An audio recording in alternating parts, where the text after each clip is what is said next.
Perfect. So tonight we're going to be talking about Christianity versus atheism. And the original topic that we agreed to was which has the evidence. So we're going to have to start by defining some terms. First of all, atheism is the view that there are no gods. There's strong and weak atheism. The soft atheism is merely lacking a belief in gods. Myself and Plant Peterson tonight are lacking the belief in any gods. There's also strong or hard atheism, which is holding the belief that there are no gods. However, for tonight, this distinction doesn't really matter so much as the evidence that I will be offering is evidence for both of these types of atheism. What do I mean by evidence? Well, evidence is information that increases the probability of a certain conjecture being true. That means according with theism, reality, meaning you have a prior probability, then you have evidence that changes it to your final probability. So finally, let's get to some evidence for atheism. I have 5 points tonight that are evidence for atheism. Number 1, various God beliefs arise, starting from 0 God beliefs among our non-human ancestors. And these beliefs and religions continuously schism without exception throughout all known history. We see the same patterns of religious beliefs arising and then fragmenting without exception. We would expect this in a world where there are no gods, but in a world where some gods are true and some gods are false, or a world where gods exist, we wouldn't necessarily expect this at all. We would expect all of our ancestors to have believed in gods of some various kind, or at least that's more likely in a general theistic world, a world with gods. And we would expect that, true gods, we wouldn't expect to see the exact same pattern of arising and schisming of all these various branches of all these religions, seemingly without any privileged one. And that follows to our number 2 evidence. This is that God beliefs are probabilistically determined by one's birthplace, which one would expect of cultural norms, not universally accessible truths. So, for example, every culture on Earth, there's not like one culture has 2 suns, one has 3, one has 4. Every culture recognizes one sun because it's a universally accessible fact. However, God beliefs vary, and you can be, pretty statistically likely to pick what somebody's God belief is if you know where and when they're born, in what circumstances. Number 3, none of the major God beliefs today has any evidence to privilege it above and beyond the rest. Like, for example, prayer does not work for any of the religions. It's not like Mormon prayers are answered, but the other ones aren't. None of the prayers or none of the evidence seems to indicate one major religion over the other ones that exist today. And number 4, all verifiable examples of minds are the causal products of physical systems, i.e. brains. In a world where gods exist, we would expect to see some sort of verifiable minds that are not the products of brains or physical systems. Some non-physical minds would be evidence that gods are at least more possible. It's evidence making them more likely. And the fact that, we should expect that evidence and we don't is evidence that there are no gods. Each one of these 4 observable facts about the world around us, and I know that we probably will be debating about whether or not these are facts, but each one of these things is observable, empirically demonstrable, and is evidence that is more likely favoring a world where no gods exist than a world where gods exist. And the final one is the track record of theism versus naturalism. Originally, back thousands of years ago, all things were explained with theism. Then in 1800, look at that on the right side, some things like lightning and rainbows have naturalistic explanations, and a little bit more in 1900. Just to cue you up, it's not going through the presentation on my end. I'm only seeing still Christianity versus atheism. Is that on your end? This entire time, nobody has been seeing this presentation. No. You've been riffing, and I've come to the realization. I'm like, I don't think he's. I think he's trying to show us something. Come on now, bud. No, I really wish that somebody would have said something at some point earlier on than this. But okay. It shows the title slide. Yeah, that's great. But my bad, Grayson. Can you see this? I was taking notes. Now I can. All right. Well, then, obviously, that's a horrendous opening because everything I was saying was on the screen for people to read with and extremely confusing for those that couldn't read along with me. But for the last one, I worked really hard on these visuals, so thank you for that. I'm glad I could be the guinea pig to figure that one out. But all right. I'm going to give you back another. I'll give you back another 45 since we know the other side's going to take some time. So if that's all right with Peterson. like I had all these fancy visuals and everything worked out, but you can see here at the top, we have, it's even color coded. I mean, come on. So we have all these theistic explanations thousands of years ago. All of these things on screen were explained with theistic explanations. Then as time goes on, we see more and more and more of these things have naturalistic explanations that we discover, from rainbows, lightning, diseases, species, the origins of matter. All this stuff now we have naturalistic explanations for. We don't have everything. There are still some gaps that people try to put their God in and in arguments, but you can see the track record is over time, all theistic explanations at first, and now we have more and more and more naturalistic explanations verified. This track record, this trend would not be expected in a world where gods exist, and is expected in a world where gods do not exist. That's why this is evidence for atheism, and so are the other four that I'll just leave on screen now so that people can pause and read them over. Thank you. All right. Well, thank you so much, Grayson. If you wanted to put up any of the other ones too, if you've gone through them all, just so the audience can see what they may have missed. If you want to flick on the second one. I thought that was on my screen right now. Is that not on my screen? Oh yeah, we're still looking at that. Do you want to pop on the second slide too? I don't think we really got to see too much of it. If you want to just pop it on for the audience, and then we'll kick it over to Planet Peterson. You still have a minute, so if you want to pop on the second slide as well. This was just my definitions, basically. I think we can agree on these definitions, hopefully. These were the main points, was points 1 through 4, and then my 5th point was the track record. So I'll just leave these up, and then, yeah, we can go on to Planet Peterson. Thank you. Awesome. All right, well, thank you so much. We'll end the screen share there and hand it over to Planet Peterson. So Planet Peterson, thank you so much for coming out to Modern Day Debate. Yeah, I think this is your debut here, so it's a pleasure to have you here. And without further ado, I'm going to hand you over for 6 minutes. So yeah, thanks again. Sure. No, you're welcome, and thanks for having me. Planet Peterson's a mouthful. My name is Eric, and you can just call me Eric. That's so much simpler. So, Christianity being false wouldn't make atheism true. Some other God might exist. So the position for Grayson and I on this debate has been a little awkward, but I think we can navigate this. I think we can still justify our lack of belief if we go with a generic theistic God concept. The classical concept of the theistic God is a personal one who is omnibenevolent, omnipotent, and omniscient.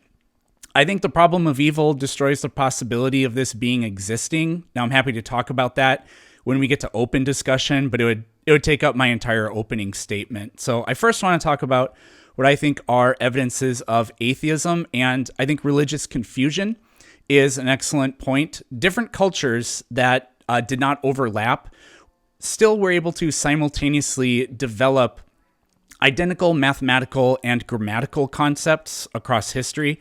Different people in history also have invented the same technologies and scientific theories independent of one another. And that's because when they try to make sense of things that are real, try to make sense of things that are there, standardized answers come about as would be expected. What would you expect to happen when people are, attempting to make sense of things that aren't there? Well, I would expect complete disunity in those ideas and contradictions. And every culture throughout history around the world that developed God concepts developed non-standardized and contradictory God concepts. I think that moral consistencies and inconsistencies is another pretty good piece of advice. For all we can tell, people with intact cognition, they have a pretty consistent reaction to certain stimuli and share attitudes and behaviors about them. For example, we find things like pain and suffering intolerable. We possess a degree of empathy, and we're social creatures who can't function on selfishness alone. And because of this, what we find is group and kin selecting behaviors. Those are relatively consistent across every group. That's something anthropologists have noticed. So in other words, we develop social norms, which we can frame as moralistic, that are in line with our well-being and intrinsic nature. However, ceremonial, ritualistic, purity, and other types of observational norms with regard to religion, which these are also a form of morality, those are wildly different everywhere. So we would have to, the way I see it, our possibilities that we're left with are there multiple personal gods? Are there no personal gods, and every norm of this type is culturally structured? Or did somehow the only real God decide to reveal himself just to one particular group? And then why on earth would we privilege one group over the other? What on earth increases the likelihood that this was the right one and none of the others were? And then with regard to a being that is, omniscient, omnibenevolent, omnipotent, that's the Christian God is clearly none of those things. The Christian God doesn't know what's happening in Sodom and Gomorrah and has to go see for himself. He lies, he causes suffering, he forces people to change their minds against their will, he regrets things, he changes his mind, he fails, and is an incoherent mess of three beings, two of which are clearly subordinate to the Father. The Bible's also plainly not monotheistic, at least in terms of the original authors. So it doesn't support this kind of generic theism that is the accepted definition of God today. Because the Bible says things like, let us make man in our image. God says that Adam and Eve have become like one of us. Psalm 82 says God took his stand in the divine council among the gods that he judges. Yahweh, as the storm deity of Israel, is allotted his share by Elyon, and his share was Israel, as the Dead Sea Scrolls have clearly indicated. And Yahweh is defeated in battle after a sacrifice is made to the god Chemosh. So this acknowledgement of other gods is there. And then the final thing is, at least that I'm going to talk about for my opening here, is saying, is Christianity true, is kind of I feel like it's a non-starter. It's the equivalent of saying, are multiple contradictions true? That's a ridiculous question. Christianity is a pantheon of religions. It's very likely that our two opponents don't agree on their worldview.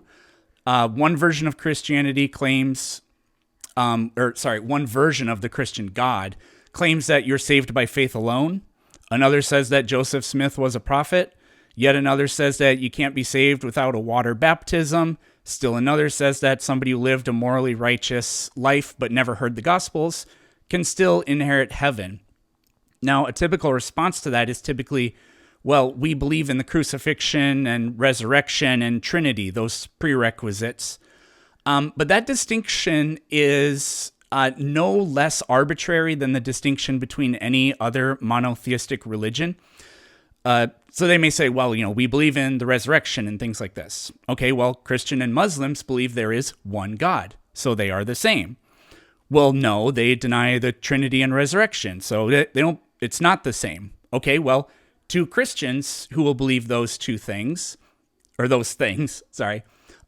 will say the Holy Spirit does not guide the Pope, or the Holy Spirit doesn't proceed from the Father alone, or saved by faith alone, and the other will have a different opinion on those things.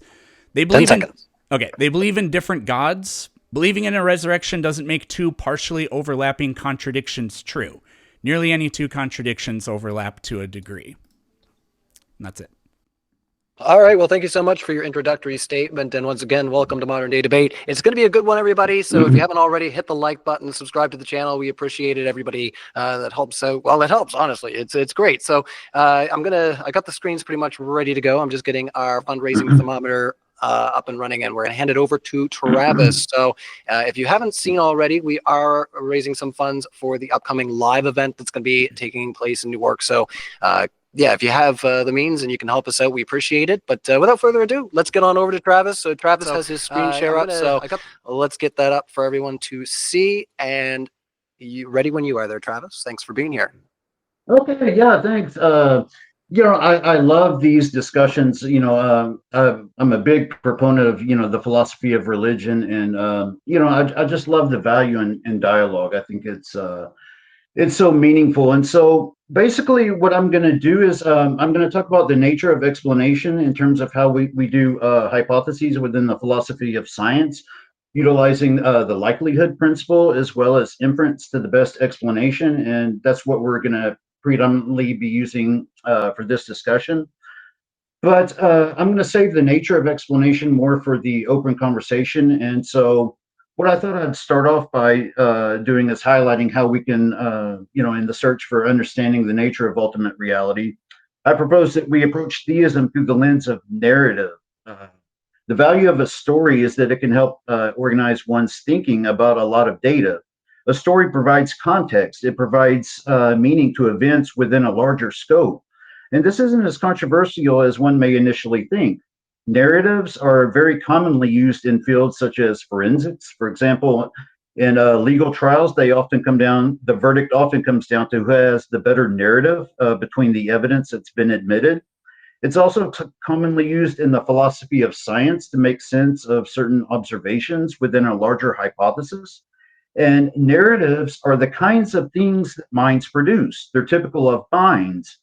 Moreover, if such a mind is supreme, then it seems reasonable to assume that the story unfolding within creation would be a great story, one that encompasses the journey of theosis for all creatures, guiding all creatures and even creation itself towards participation in the divine light. We can call this a Christological narrative of redemption and eventual triumphant victory for all creatures. This notion finds resonance in the teachings of Saint Maximus the Confessor, a 7th century Christian monk and philosopher, who he articulated the view that the many logoi, which represent like divine intentions and purposes of individuals, ultimately tend towards the divine logos, which is the divine wisdom who imbues creation with rationality and intentionality. It's Christ.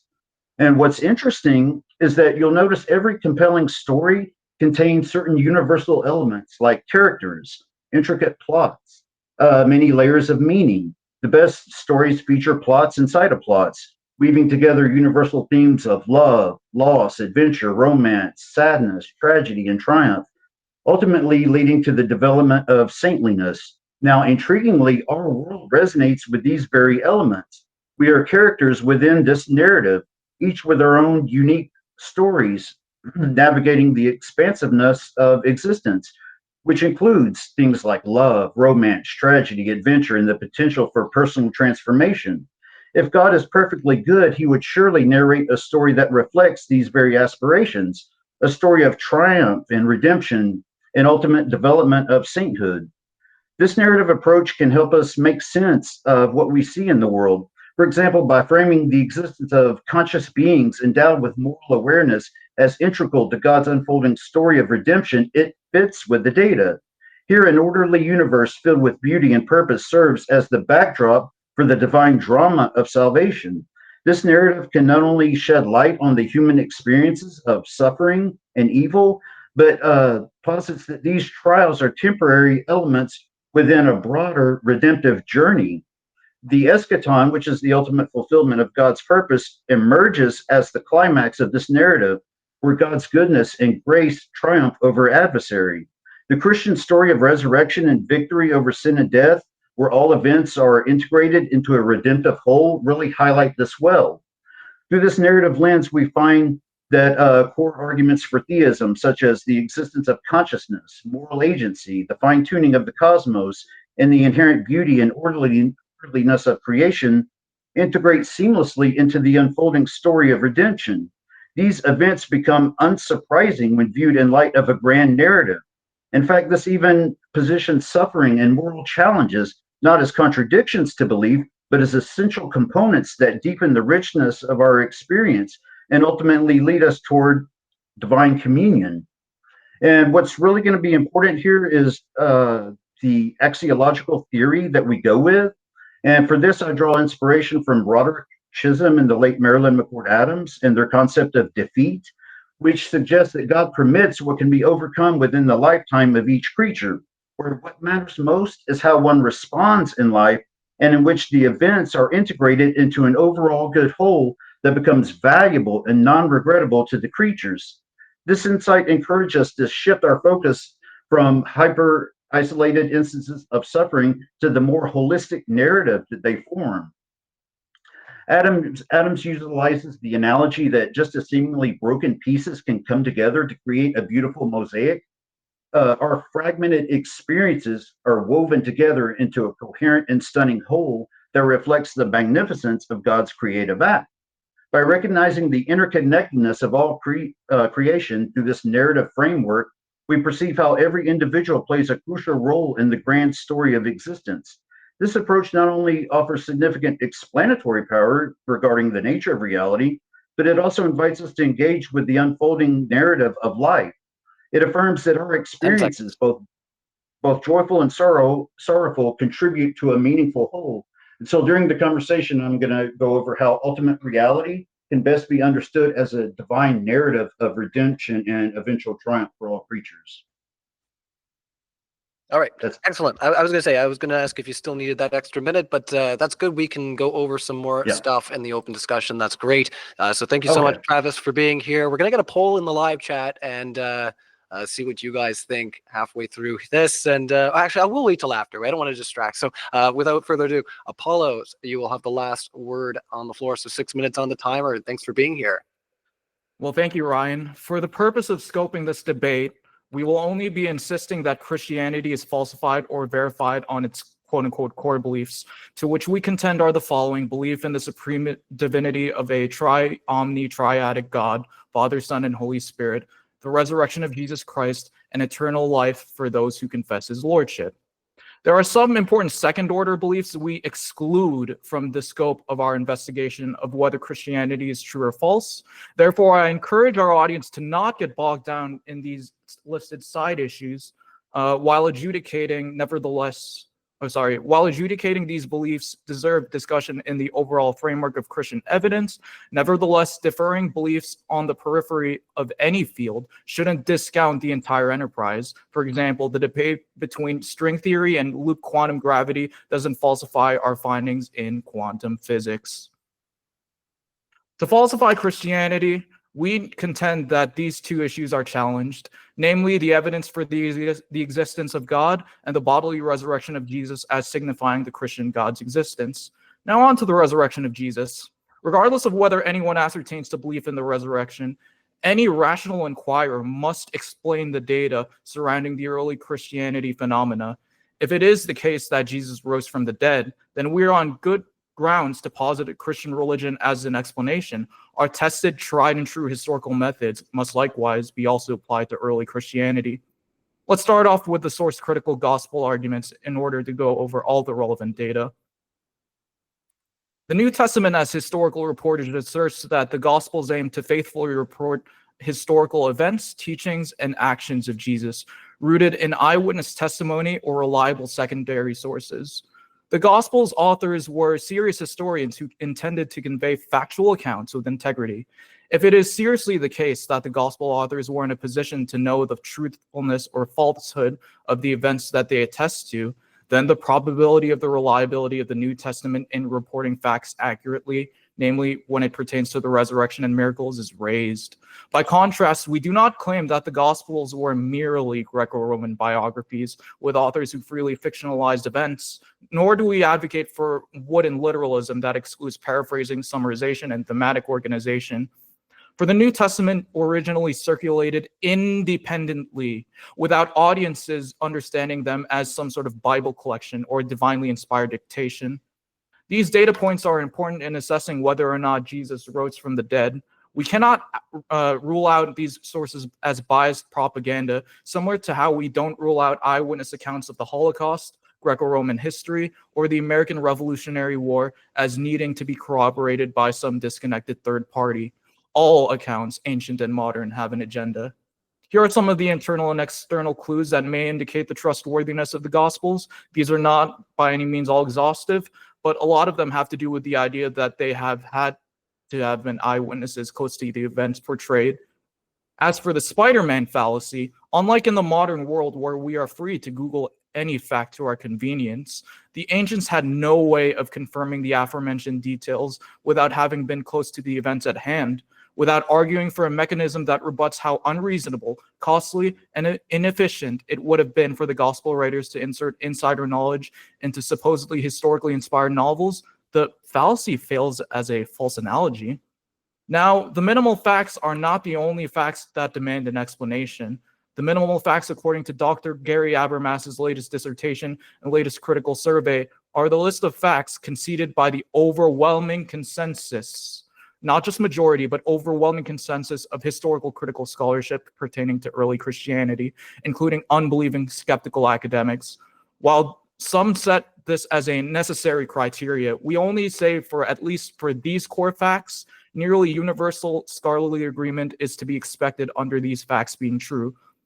or under Jesus being resurrected from the dead being true. Utilizing the consensus, therefore, is not a hard deductive appeal to authority, but just a tool to assess where people can find these arguments. Take, for example, the empty tomb. Although not a unilateral consensus, the growing majority of critical scholars believe that the empty tomb of Jesus was found by the women of Jesus' ministry. Because this number is now at 80% of historical critical academics, according to Habermas's latest survey, it's on its way to becoming a minimal fact. So we only had short 6-minute openings for opening time. And so I implore our audience to go and ask their questions in the super chats sincerely, despite the possible intense back and forth that's going to occur. And with that, yeah, I'd like to close out and yield the rest of my time. Thank you. No worries. Well, thank you so much, Apollos, for being here. So yeah, we are going to get into an open discussion the best that we can. I'm sure it's going to be a lot of fun and unpack some of what we just heard there. So yeah, already I can hear it in your tone. It's going to be fun. If you haven't already, once again, I implore you, smash the like button. It ain't going to hit itself. And also, we are going to take super chats at the end of this discussion. So if you want to grill a speaker, if you just want to say, hey, great job, it was fun seeing you here, that's all great. Put it into a super chat and we'll read them out at the end of the show. But preferably questions related to the subject so that we can maybe unpack some things that maybe we won't address. But we'll see how things go. So with that being said, I'm going to hand it back to the other side and let you guys respond to some of what you just heard. So Grayson and Grayson and Eric, I'll remember that now. Yeah, Eric, I want to make sure that we both kind of heard the same thing here because, for evidence for Christianity, I wrote down the Bible's a really, really good narrative story. And then the second piece of evidence is that Christianity is true because the New Testament is true history.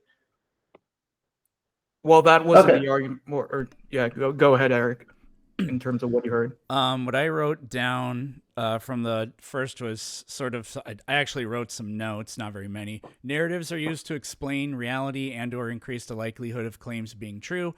And the Bible is the kind of story that a perfect being would write. I have a couple other things, but that's the gist of what I was getting. So from that, and then the second one was the historical consistency and reliability of the Gospels, which I definitely contend. Yeah. So do you want to kind of follow up on that, or go ahead? Yeah, you went first. Yeah, so thanks. It's kind of hard when it's just I'm trying to pack all this content into 6 minutes. So I think it's a lot more valuable, to kind of have this in the open conversation. And what I'm doing is, you can see this in the work of, people like Josh Rasmussen, Richard Swinburne. It's the idea of, using a narrative as sort of a theory that explains ultimate reality. So what we're looking at is what explains contingent reality, including the sets of facts and observations and various states of affairs that we see in the world. And so what we're doing is we're using this as a theory.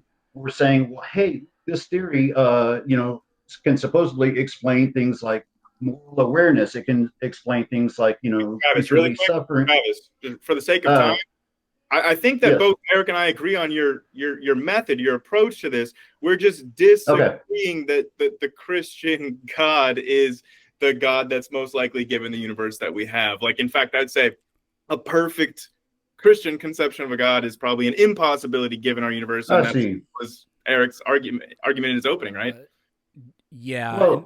And memory is telling me that there was I think fine tuning was brought up at some point. So I just want to have a really concise idea of specifically what direction we're going, because grand narratives is a little too vague.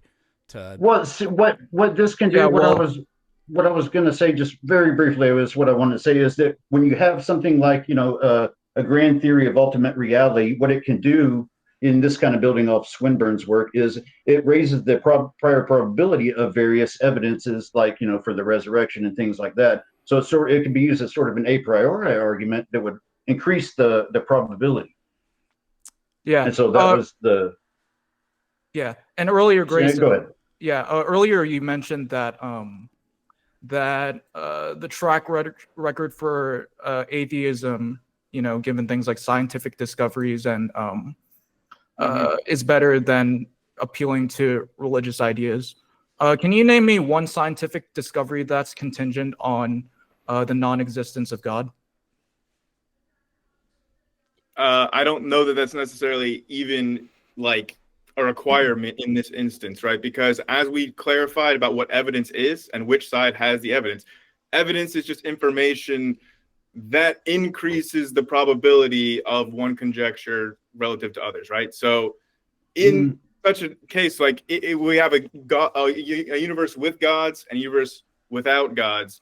And we're just looking at this piece of observational evidence about the track record of just the observation that, hey, over time, we used to explain everything using gods as explanations for things around us in reality. And then over time, more and more and more of the things that used to be explained using gods are now explained without using gods.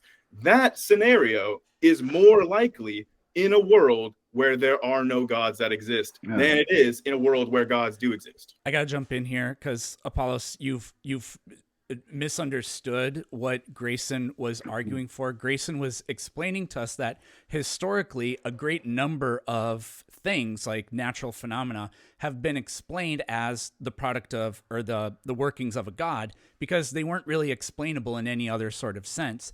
And science has come up with naturalistic explanations for a great many number of those things. At no point will Grayson or I ever argue because we don't believe that science, like proving something naturally means you prove that God doesn't exist. A God may exist. Yeah, methodological naturalism doesn't isn't necessarily like proof for atheism, even though you define evidence differently. We agree. Well, again, the point was Grayson never contended that these scientific facts or whatever preclude God existing. We don't think that, and that wasn't his argument. I have something that may sort of help the dialectic a little bit. Is what I was going to say. What I was going to say is that we could just do away with this. And in fact, you really don't see this type of discussion too much in the philosophy of religion, because you can just do away with the natural supernatural distinction, and we could posit it in terms of the foundation of existence. And so we all agree, that something exists. And so what we're doing is we're looking at the foundation of existence itself. And we can ask whether it's a supreme foundation that lacks arbitrary limits, which are cutoffs without further explanation, or whether it's, let's say, a mindless cosmos or a principle of indifference and so forth. And please, just 1 second, and I promise I'll let you have it. What I just wanted to add on top of that is that I can grant methodological naturalism in its entirety.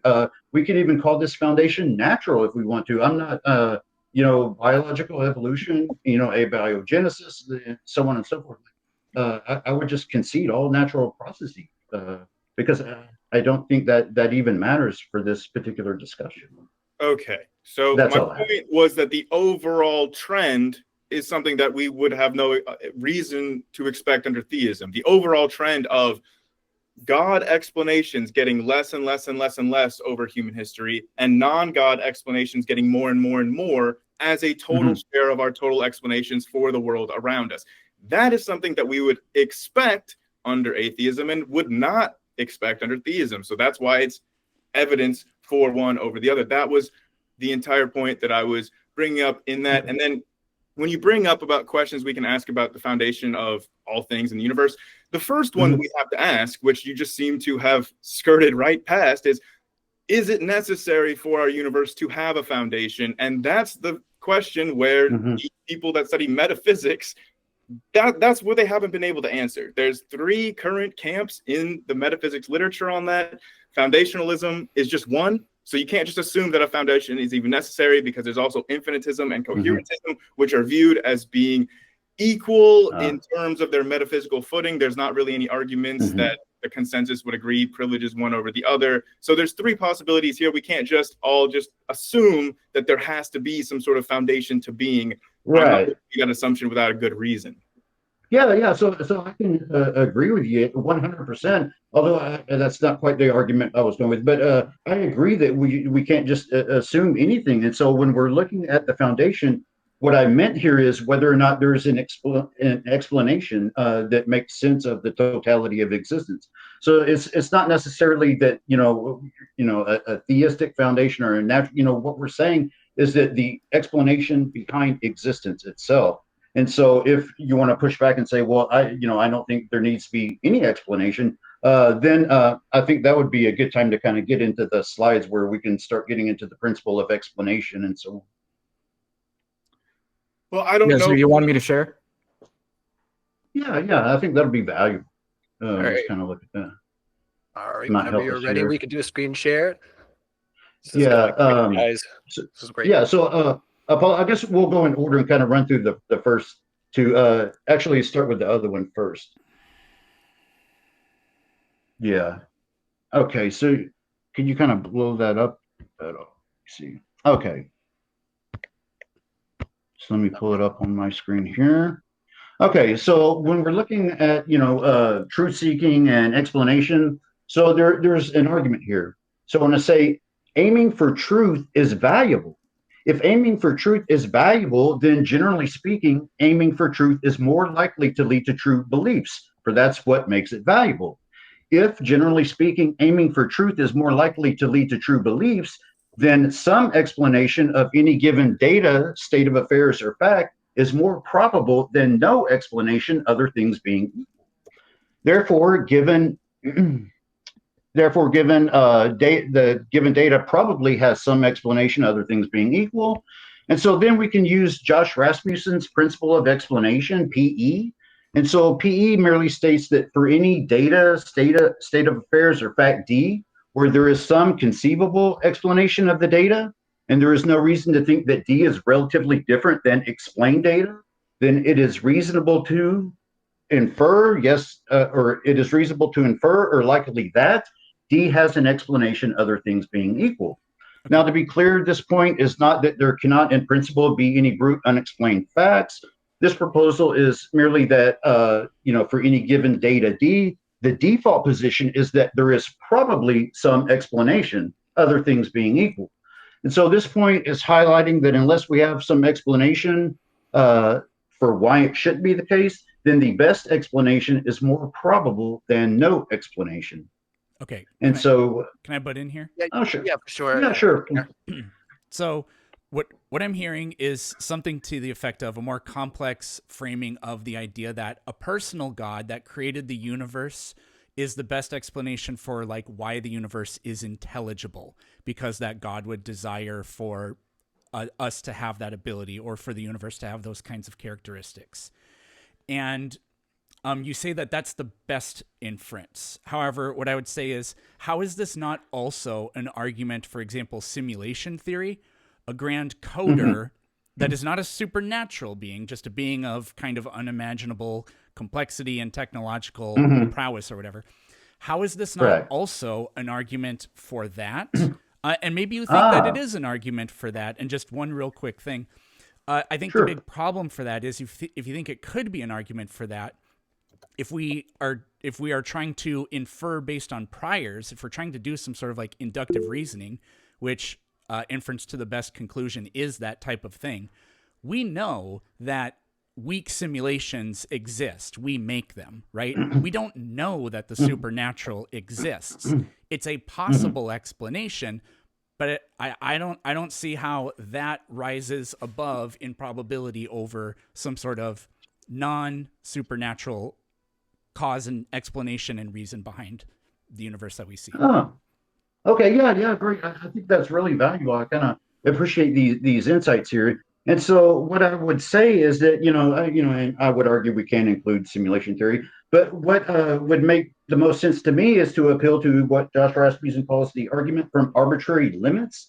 And so that's going to kind of get into the nature of theoretical virtues, like the methods we use in theory choice for deciding which would be the better theory, between simplicity, explanatory power, depth, unification, and so on. And so I would utilize his argument from arbitrary limits that a supreme foundation would lack arbitrary limits, whereas simulation theory and these various other naturalistic explanations are going to contain arbitrary limits, which are cutoffs without. Sorry, I didn't mean to cut you off, but I love that, and I really want to respond. Go ahead. Okay, yeah, sure. No I think no problem.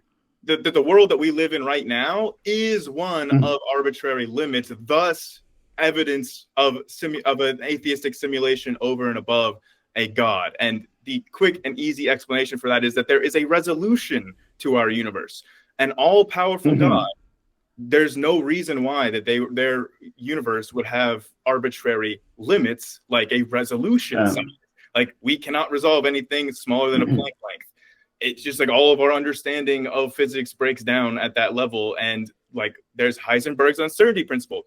These are arbitrary limits to our reality that an all powerful God would have no reason. He could just continuously, like, you know, generating space infinitesimally small. There's no reason why we need these hard resolutions. Whereas you are correct, an atheistic simulation theory would have these boundaries, which is exactly what we see because there's a finite computing power. So it makes our universe is more evidence of simulation theory than it is that an all-powerful God created it. And then really quickly, one last thing, I think you confused what I was talking about when we're talking about foundationalism and the fundamental or whatever. Go and look at the Stanford Encyclopedia page for fundamentality if you want to read more about this. But the three options I went through, it's not like saying, oh, either they have an explanation or they don't have an explanation. It's that either the explanation is fundamental, as in foundational, like you're trying to say there's some sort of foundational bedrock explanation, or foundations continue going back infinitely, an infinite regress of explanations, which is physically and mathematically possible. Or you have coherentism where there's some sort of level of mutual explanations without this hierarchy, which is a little bit more confusing for me to wrap my head around. But the metaphysicists out there swear to me that these three are at least metaphysically on equal footing. Okay, so yeah, and I appreciate your kind of feedback there. So let me kind of explain what Josh Rasmussen's argument from arbitrary limits is actually saying. So what he's doing is, he's looking at, we judge a theory by, its simplicity, explanatory power, and unification, and also its causal adequacy to bring about the phenomenon in question, right? And so what Josh is saying is that when it comes to arbitrary limits, that a supreme foundation would be the foundation of all limits itself. And so what these, what, like you're mentioning with these arbitrary limits, so what he's saying is that a naturalistic explanation would have these where there's no further explanation, whereas a supreme foundation doesn't have these because it's the foundation of all limits itself. And so it's not like what you're thinking. It's more of a stage two contingency argument than necessarily like, looking at some state of affairs like, Heisenberg uncertainty principle. That's not really relevant to the argument from our. That makes sense to you, Eric? I stopped paying attention kind of halfway through because I came up with what I wanted to say in response. So like, I'm not trying to be disrespectful. I was just absorbing the thought that I had. Part of the value of dialogue is exploring these ideas and let's let Planet Peterson. Sorry, Eric. I just keep looking at your name, but let's let Eric have his injection. So if you had a thought and you wanted to kind of like pull back and give us your 2 cents there, that'd be great. Yeah, the two problems I see, again, based on the first part of what I heard you say, was you invoked elegance, parsimony, and simplicity. And an omni being of infinite incomprehensibility is not a simplistic or parsimonious explanation. It's singular and it's satisfactory because it plays into sort of like intuitions we have, I suppose, but I don't think it actually gets you there. But the other thing is what I see happening, and this is why I brought up the simulation theory kind of thing, is what I see you kind of doing is looking at the natural world to infer supernaturalism. This is the kind of thing we would expect to see under supernaturalism. But I don't see how naturalism, or just the natural world, I should really say, contains nuggets of the supernatural within it over the idea that some other mere kind of naturalism would be responsible for this. Because I think that, a simulation is something natural would just beget more natural things. Something supernatural, if it could do anything, it could obviously create a universe like the one we live in, but we would also expect to see, I would feel like we should expect to see miracles. It's kind of weird that they just kind of stopped happening at some point in Earth's history, you know? As soon as they invented cameras. Kind Okay. of. Yeah. Okay. So let me respond to those two real quick. Okay. So when it comes to simplicity and how we do theory choice, so I mean, this is really prevalent in the works if you read like Swinburne, Rasmussen. That when it comes to simplicity, what we're looking at is a supreme foundation that lacks arbitrary limits. And so there's one thing is when you're talking about all of these omni attributes and everything, it's important that we don't correlate the consequences of theory against the simplicity of a theory. In other words, so what we're doing is we're positing a supreme, or let's say a perfect foundation that's purely actual without any arbitrary limits. Okay, and so it would follow in consequence of that these various theistic attributes may obtain, like, goodness, justice, love, and so on. That would follow and be entailed from the supremacy of the foundation. But that doesn't count against the initial simplicity of the theory, number one.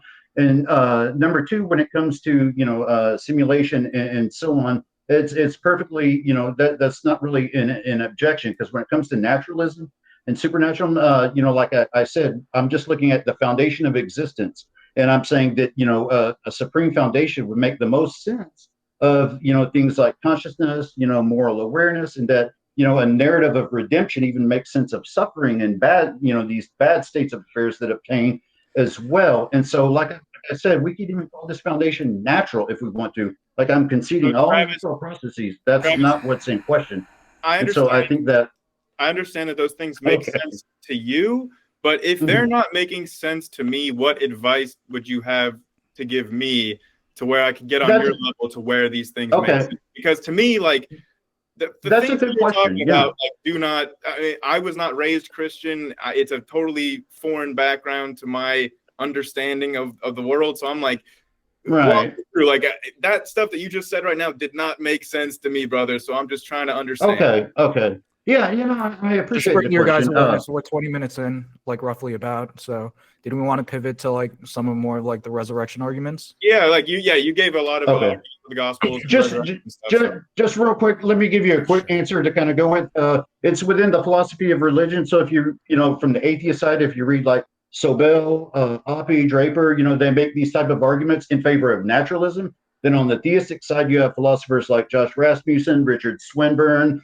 Alexander Proust, who make these type of arguments from the theistic side. So that's sort of the way they dialogue with each other, is in terms of the foundation, how well it explains the states of affairs and what it obtains, and so on. All right, let's try to shift gears there for sure and move into some of the arguments for resurrection, and try to tie in some of these broader arguments to the Christianity, the worldview there. So let's hand it over to you there, Apollos, and let's talk about the resurrection for a little bit. All right, so I think that Apollos, you're muted. Yeah, there we go. Go ahead, Grayson. So I think that obviously we're going to have issues with the argument that the evidence for the Christian God is the existence of the Gospels. I think that we're going to have obvious issues with if we thought that the Gospels were historically reliable, we would already be Christians, right? Mm-hmm. So, like, how do you support this reliability of the Gospels? Because I think Planet Peterson and I both consider them to be contradictory, both internally and externally with reality. So. Yeah, I would just say that in addition to the minimal facts, there have been many proponents of more conservative scholarship in terms of trying to harmonize the contradictions. So I guess, like, your main issue with the resurrection argument is the Gospels being contradictory, or? Well, there's that, and there's some other things too. I mean, okay. Hey, I really appreciate that you didn't say the reason we don't believe is because we are lost in our sin or some bullshit like that. So no worries. Thank you for that. I want to, we'll get to the Gospels, but I want to go over something you kind of said, Sure. Something else that you said that's really related to this. So you said, no, the Gospels don't read as a type of narrative that was constructed to push an agenda, right? That's Well, no, that wasn't what I said. I said that all narratives push an agenda, all history pushes an agenda, but it's a matter of whether or not that agenda would bleed into the facticity of the events portrayed within. okay. So I heard you say something. Well, this is probably not super important either here or there. Maybe it can get brought up later. But what I would want to, I want to go into the 5 minimum facts thing momentarily. Yeah. So, for example, do you guys concede the empty tomb or not? I would not just concede that, because I mean, like, I don't have necessarily an issue if that was true, but it just seems to fly in the face of what we would normally know about the way that Romans disposed of crucifixion victims, like throwing them in an unmarked grave, not giving them back to like their followers or whatever. I mean, that's normal. So this would be an exception. It's not like it's not an impossible to think that, hey, maybe there was somebody that bribed some Romans and got the body, or it's not impossible, but Well, I would say it strains plausibility, especially thinking that, like Joseph of Arimathea was some wealthy benefactor of Jesus that had never been mentioned previously, and even sometimes is. well, let's let them stand on their own feet for what they're going to claim. I think that'd be probably best to comment on. But Well, it's on if you want to put a bow on that, screen, right? I mean, they have their arguments on the screen. I mean, yeah. if I said anything that they don't agree with, I mean, I'm just saying stuff that's in the Bible here. no worries. Okay, well, I would just say that, crucified Jews were buried to keep the Torah. We have plenty of historical sources that indicate that this was not just the sometimes, but this was the rule in Judea. So, like, here I have many Jewish sources from roughly around the time period that talk about the burial traditions, because the thing was the Jewish communities had like a law in the Torah that basically said that you ought to bury your dead before sunset, and so they even buried the crucified according to Josephus and various I don't think that is what literature. I don't think that is what Josephus is saying. Like, Josephus is bringing up like exceptions that were remarkable enough to be noted for their exceptionality. I don't think that he's saying that there's a general practice where they would. So this is the quote here from Jewish War 4317. The Jews used to take so much care of the burial of men that they took down those that were condemned and crucified and buried them before the going down of the sun. Yeah. So again, the Jews would do this, but the Romans permitting the Jews to do this, okay, we know historically that the Romans did not permit the Jews to practice their religion however they saw fit. In fact, the Romans were notorious for not allowing the Jews to do whatever sort of religious customs that they wanted to. So we can't just take that to say, oh, the Romans allowed this. Yes, I understand it is a Jewish custom to bury the dead before sunset, but whether or not the Romans would permit that is something else. And even if I were to accept that and just say, okay, well, then there's this rich guy that just happened to do that. If this Joseph of Arimathea is like a member of the Sanhedrin, then supposedly he's voting to condemn and crucify Jesus just hours before he is then using his political influence to try to convince them to get the body. And it doesn't make it strains plausibility or believability just from the actual logistics of that alone, before you get to the part which is the reason I don't accept the resurrection, which we haven't even touched on yet. Yeah, so two things over there. You said that there are no cases where the Romans would allow the Jews to practice their religious customs, and that was the other thing. I didn't say that there were no cases. I just said it just strains plausibility or believability. Or yeah, it strains plausibility. So like I have a quote over here, some quotes over here from regarding Pilate backing down under Jewish pressure. So like there are many times where he would try to erect aqueducts, I know I've read golden shields, and then he would back off, right? Yeah, He'd back off. There's a big difference. I've read that section of Josephus too, and the difference is that he backed off then because there was a massive protest and riot that was threatening his stability to control the city. But in this case, the followers of Christianity were not large, or like they're not the entire city of Jerusalem, which he would have been intimidated by this massive mob. In this case that you're reading from, in this case, small number of followers in your own holy text, they don't even all show up to try to influence Pontius Pilate at the crucifixion. So this is not plausible either. All right. Not that I don't enjoy the riffing there, Grayson, but if you can give just a few minutes here for Apollos and for Travis to present their evidence there as they want to present it there, and then make some commentary. And also, Planet Peterson, Eric. My goodness, I'll get it before the end of the show. I swear. Yeah. I also want to hear from you as well. And they're free to interrupt whenever. I'm just presenting some slides over here. So yeah, like what do you do, for example, like the archaeological evidence of buried crucified victims under that were given a Roman crucifixion? Like we have Yehohanan. Yeah, so like that doesn't make it that doesn't make it a likely event. Right, but given what we know about Jewish burial practices, given what we know about Pontius Pilate basically conceding to the Jewish authorities in many circumstances. And actually, one of the quotes I argue for here basically says that in the case of the aqueduct, he actually collaborated with the Sanhedrin in order to build the aqueduct. So it's not like he's being forced by like some mob. That's actually why they came out to protest against the aqueduct. But in any case, yeah, well, the mob was against the Sanhedrin and Pontius Pilate's decisions about like using a sacred water. We don't have to get into the details of Josephus in these examples for this point, but if I could talk about the main reason why I don't accept the resurrection, I don't know if you're still trying, because like right now everyone can just see you looking for your slides and no one can see anyone else. Are you still trying to find something in particular? Well, I do have this on the screen, but yeah, let's if you don't mind, we'll flick back to our main screen there, Apollos. No where you find the article you're looking for. But yeah, let's. No, I'm just let's trying talk, to keep. I'm just trying to keep track of like what the main reason is. So like, no worries. So let's hear from Grayson. He wants to give you guys his personal reasons for why he does not find this compelling. So go ahead there, Grayson. We'll talk about it.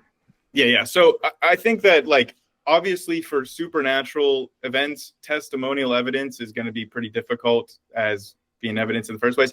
If you were going to try to use testimonial evidence to believe that some supernatural event occurred, ideally you would want multiple eyewitness examples from differing perspectives and worldviews and differing agendas and stuff, all corroborating that they saw this happen. We don't have that in the case of the resurrection. We don't have that in the case of any supernatural anything. In fact, like the resurrection, it's not just a case where absence of evidence is not evidence of absence. In this case, we should really, really expect to have some of these testimonies if the Gospels are historical fact, because the Gospels talk about how, like, 500 other saints, their tombs opened up and they walked through the streets of Jerusalem. That is something we should absolutely. Well, they don't say 500. Just saying. Any number. I don't care about the specific number. Any number of people getting out of their tombs and walking down the streets of Jerusalem. That is something that we would expect to have some eyewitness testimony, like from lots of people describing. There's a giant. Yeah. So, well, my position on that, just 1 second there, Apollos. Travis has been trying to jump in for a couple seconds. No worries. Go ahead there, Travis.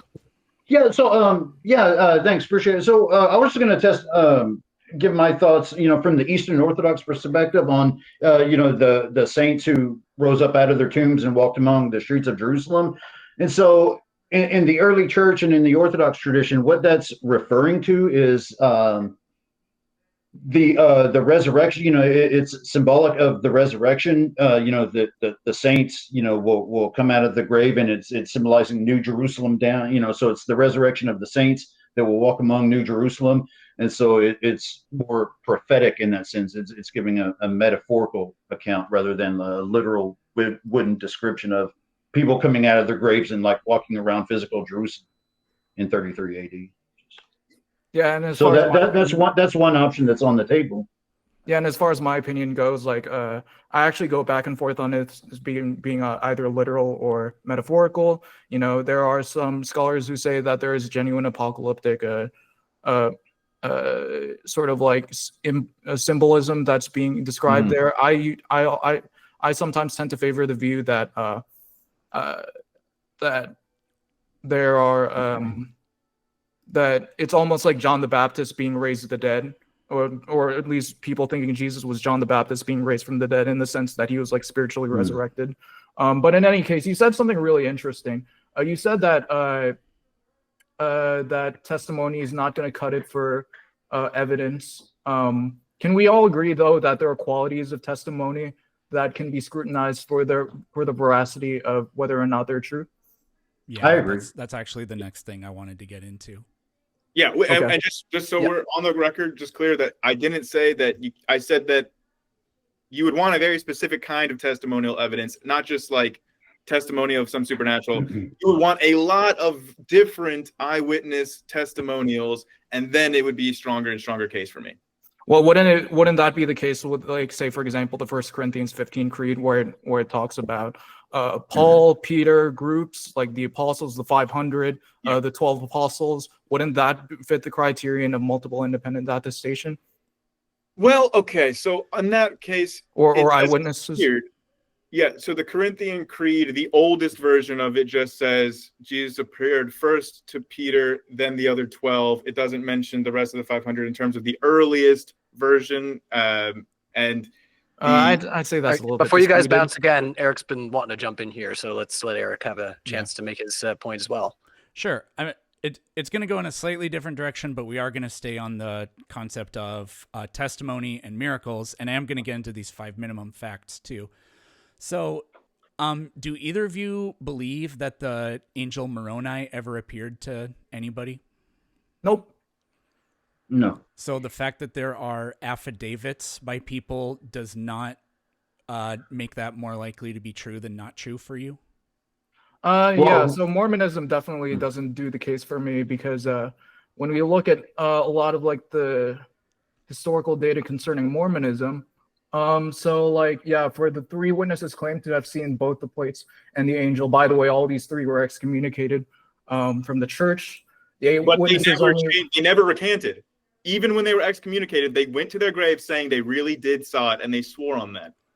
Yeah, doesn't the Bible Well- say you'll be well, dragged there's in more front of to it. people and humiliated and criticized? Well, there's more to it, right? So, like, 8 witnesses only reported handling and seeing the golden plates without mentioning a visitation from the angel. With the 3 witnesses, they said they saw the plates by the power of God in the presence of an angel.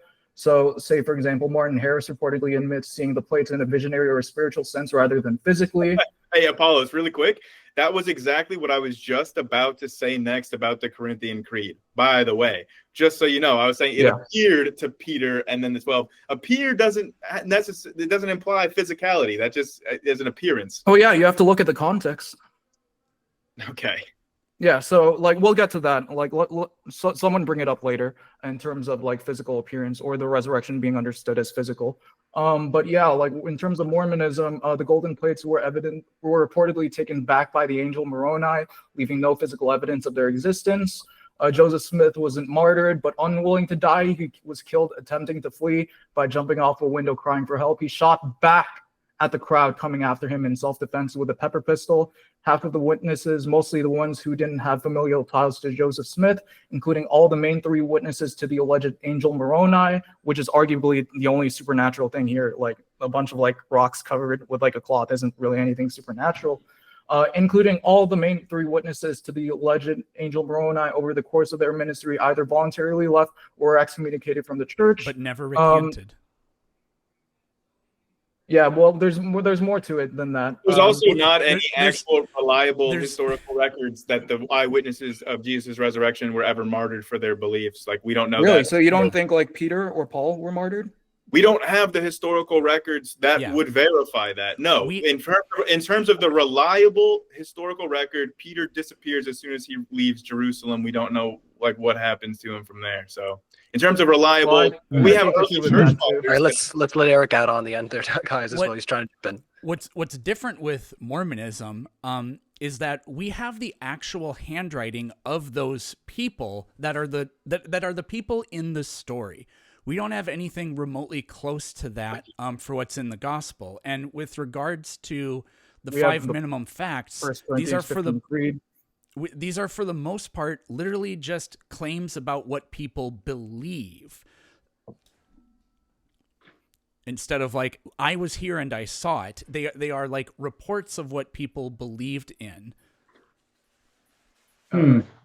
Something And else. religious people are willing to die for their religious beliefs all the time in every religion. And there's actually also no historical evidence that they were ever given the opportunity to recant their beliefs to spare their lives. They were merely blamed we for go. societal ills and killed for being Christians. They were not given the opportunity to recant, at least that we know of. Well, I mean, like What- the very moment they the- decided to follow Jesus, like they could have recanted day one because they knew that their leader was executed, and given the hostile, nature of a lot of like the basically like the reception of like early Christianity. That doesn't support the veracity of any religion that's ever been under persecution. So, All right, let's let Travis jump in here. Travis, go ahead. Oh, well, no, I just had a tidbit to add as far as, the ability to recant. What about, so you look at, like, let's say the martyrdom of Polycarp of Smyrna or Ignatius of Antioch. Like, would you accept those as being historically valid, or would you say those accounts just aren't historically valid, or how would you look at those? I don't- Because I don't I'm regard sorry. personal testimony as being the type of evidence that is extraordinary enough to support miraculous claims for any religion. no. You guys don't believe it for Mormonism or asking- any other mythology except your own, and I don't see a reason to privilege your own. and if So, I could, well, just to I be- know you were asking Travis, like, just Oh. to, to answer the question of what you're asking, like, sure, it doesn't, I don't know the specifics for those, the historical sources, but it doesn't really care, because I was talking about eyewitnesses to the resurrection. I know that people are willing to die for their beliefs, and I'm sure that Polycarp and those other early Christian martyrs really, really did believe in the things that they died for, but that doesn't mean that they're eyewitnesses to the resurrection. No, it doesn't logically follow. Yeah, and in a lot of like the Ignatian epistles and Polycarp say that the apostles were martyred. But in any case, like First Clement, like the successor to the Roman Church, arguably the eyewitness to these martyrdoms of Peter and Paul, for example. Peter being the chief witness to the group appearance to the 12. Then we also have like in Josephus, it's attested James, the brother of Jesus, who was martyred. I accept that one, but that was not because he was martyred necessarily for the belief. That's because there was a local bishop in Jerusalem that was doing breakers of the law, right? That was all politics. Josephus explains it. I've read Josephus's Antiquity of the Jews. I know what you're quoting from. That has nothing to do with like. How do you know it has nothing to do with whether or not believed in Jesus? How do you know it has nothing to do with the fact that they believed in Jesus? In fact, when it comes to like the Neronian persecutions. It says that he's a bishop that wanted more power, so he turned against Josephus and had him killed, or James, and had him killed. There you go. It's explained in Josephus in the source you're citing from. Yeah, well, no, Josephus also not very clear to me. Josephus wasn't a supporter in the truth of the Christian religion. Oh no, he wasn't. But he attests to the fact that James, the brother of Jesus, was martyred. Now, in the case of I can attest to the fact that 900 people died at Jonestown for what they believed in, but that doesn't mean that what they believed in was true. Yeah, because none of them had eyewitnesses to anything. He was bringing it up because James would have been an eyewitness because it would have been Jesus' brother. Yeah. Okay. And I also have a set of slides for Jonestown regarding his faith healings and stuff like that. What? I don't believe in Jonestown, so you don't gotta tell me that he was full of it. Yeah, no worries. So let's move on to testimony and miracles. So do you guys preclude the possibility of miracles based on naturalism? Nope. I mean, they're totally possible for miracles to happen. I just haven't seen one or haven't seen any evidence for one. And I'm very curious about why you guys who are not Catholic, if you're talking about testimonies of miracles, how do you just discount all the Marian appearances and the Virgin Mary doing all these miracles that people hundreds of people witness? Well, I'm Orthodox, so I do accept it. Oh, great. Okay. Yeah. So, do you guys believe that testimony can never amount to evidence for a miracle? It's not that it couldn't be evidence. I just think that because you disbelieve every mythology on Earth except your own, despite whatever the people that believe in those mythologies say, or despite whatever their oral traditions are, because I think intuitively you also understand that people being mistaken, lied to, misinterpreting things, etc., seeing things that aren't there, etc., is more likely than the actual laws of nature being suspended in a particular place. Okay, good. We're getting somewhere. So there are 5 main critiques that I'd like to bring up from Hume's abject failure. John Ehrman is an agnostic responding to David Hume. So the first one deals with the idea that the laws of nature can never be violated. So, you know, I mean, like me catching a phone doesn't violate the law of gravity. That's just the descriptive. The laws, as a matter of fact, are just descriptors of what we observe. And if we observe me catching a phone, it doesn't mean we suspend belief in the law of gravity. It just means that there's another agent that is coming into the system to produce that effect. And likewise, when it comes to the resurrection, there's no like natural law that says like dead people stay dead or anything like that. And as in regards to testimony, I mean, like all evidence relates to testimony, right? So consider that laws have, so like laws wouldn't be like pretty much like our understanding of quote unquote uniform experience, but even that is like built off of testimonies. I mean, think about the way that you've learned science. You hear testimonies about all these experiments and so on and so forth. I mean, do you really think that science, like a good argument? Science is reproducible, whereas miracles, I mean, God grant me a McChicken. I mean, yeah. I mean, like history isn't reproducible, but you wouldn't say history doesn't exist, would you? There are That's a good point. Well, yeah. no, well, not exactly, but historical claims have, at least in principle, specific types of evidences that could be unearthed to confirm them, and so you know you can have a historical hypothesis that can be confirmed with evidence. Yeah. So that. You could also part of like, by the way, you could also reproduce the test of your historical theories with the evidence. So like, hey, I have an idea that this empire collapsed in this era. Oh, but here's a document from the year after that, from that. So there you go. Like that's reproducible. Multiple people could do that exact same test and reproduce that historical evidence flying in the face of my historical ideas. So. Yeah. So I'm genuinely like, so what's the argument when it comes to like testimony in principle not being able to ascertain to a miracle? Or is there an argument like that you guys are offering? The fact that you don't believe any testimony of any other mythology would be an excellent starting point. Yeah, so I'm happy to get into those mythologies. I would ask, why is it that you disregard these mythologies, given that your worldview allows for the types of events said in those mythologies to take place? I don't necessarily disagree with them. I hold to what's known as sort of the divine council view. That's what people like Michael Heiser advocate is, it's sort of like, it's an understanding of Deuteronomy where the fallen nations were given over to the sons of God, which can be seen as sort of fallen angels or spirit beings or the sons of God and different deities. So hey, I don't necessarily. Sorry. Well, just I was going to say I don't, in principle, have too much of a problem granting that there may be other spiritual entities or things of that nature that what I'm saying is that I think Christianity contains the fullness of truth. Travis, quick question. How many sons of God are there? It's the same number as the number of nations, right? Which is traditionally held to be 70 in Jewish tradition. Did you know that El, the Canaanite god that served as an inspiration for the God of the Old Testament, had 70 sons? And it's this reason why the God of the Old Testament has 70 sons that are the heads of the nations. Because it's a direct parallel with ancient Canaanite mythology, like straight up 1-to-1, 70 sons of El, 70 sons for Yahweh.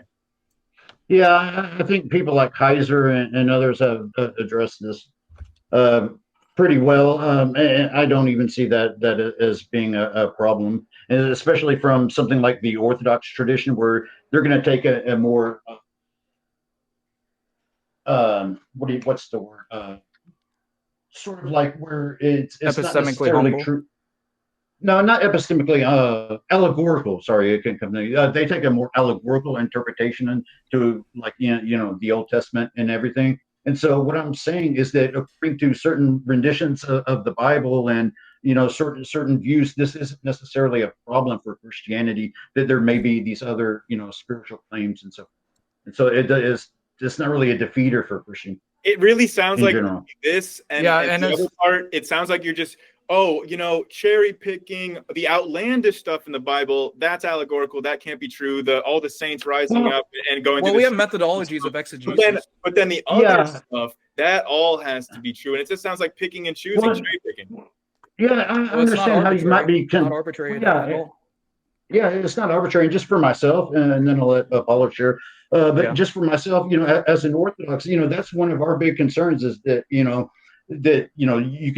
free to interpret the Bible any kind of way, and that can lead to these contradictory claims and everything. And so that's why the Orthodox hold to holy tradition. And so what I go by is the way the church has historically interpreted those passages, and so that's going to be like through the church fathers and so on and so forth. So there's a method. It's not arbitrary from the way I interpret it, and from what I understand, it's not arbitrary from the way Apollos does either.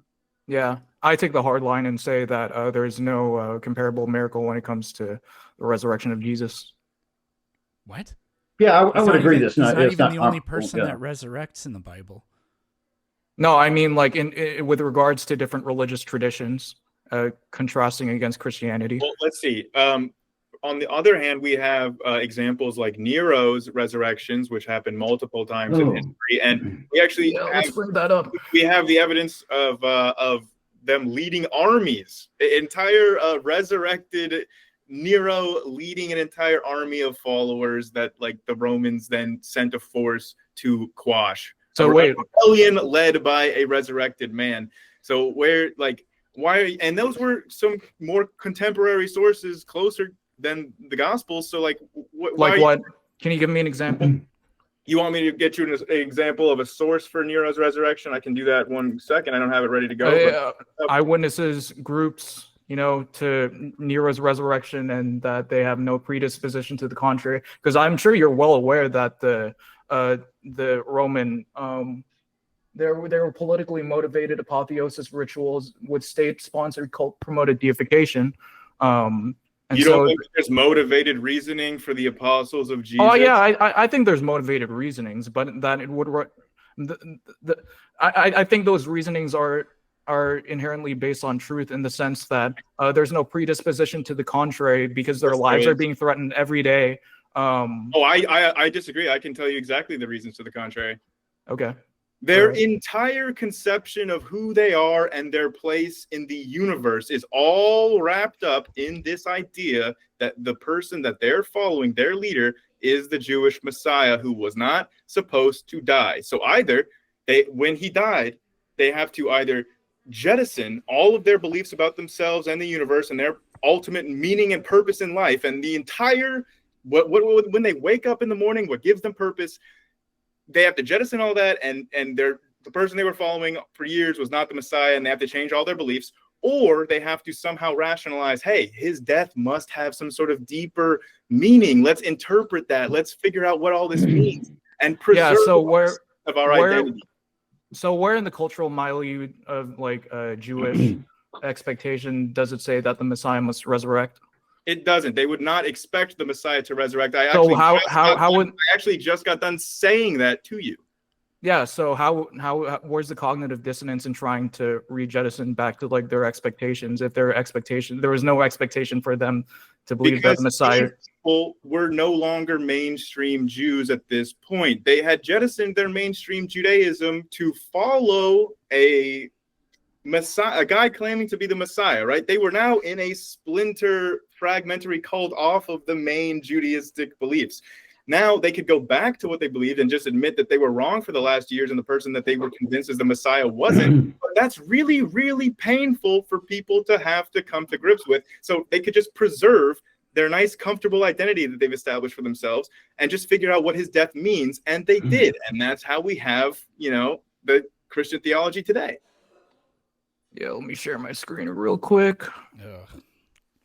Yeah, if we have time to get around to it, there was another argument for Christianity I had based on a supreme foundation, if we want to go that route too.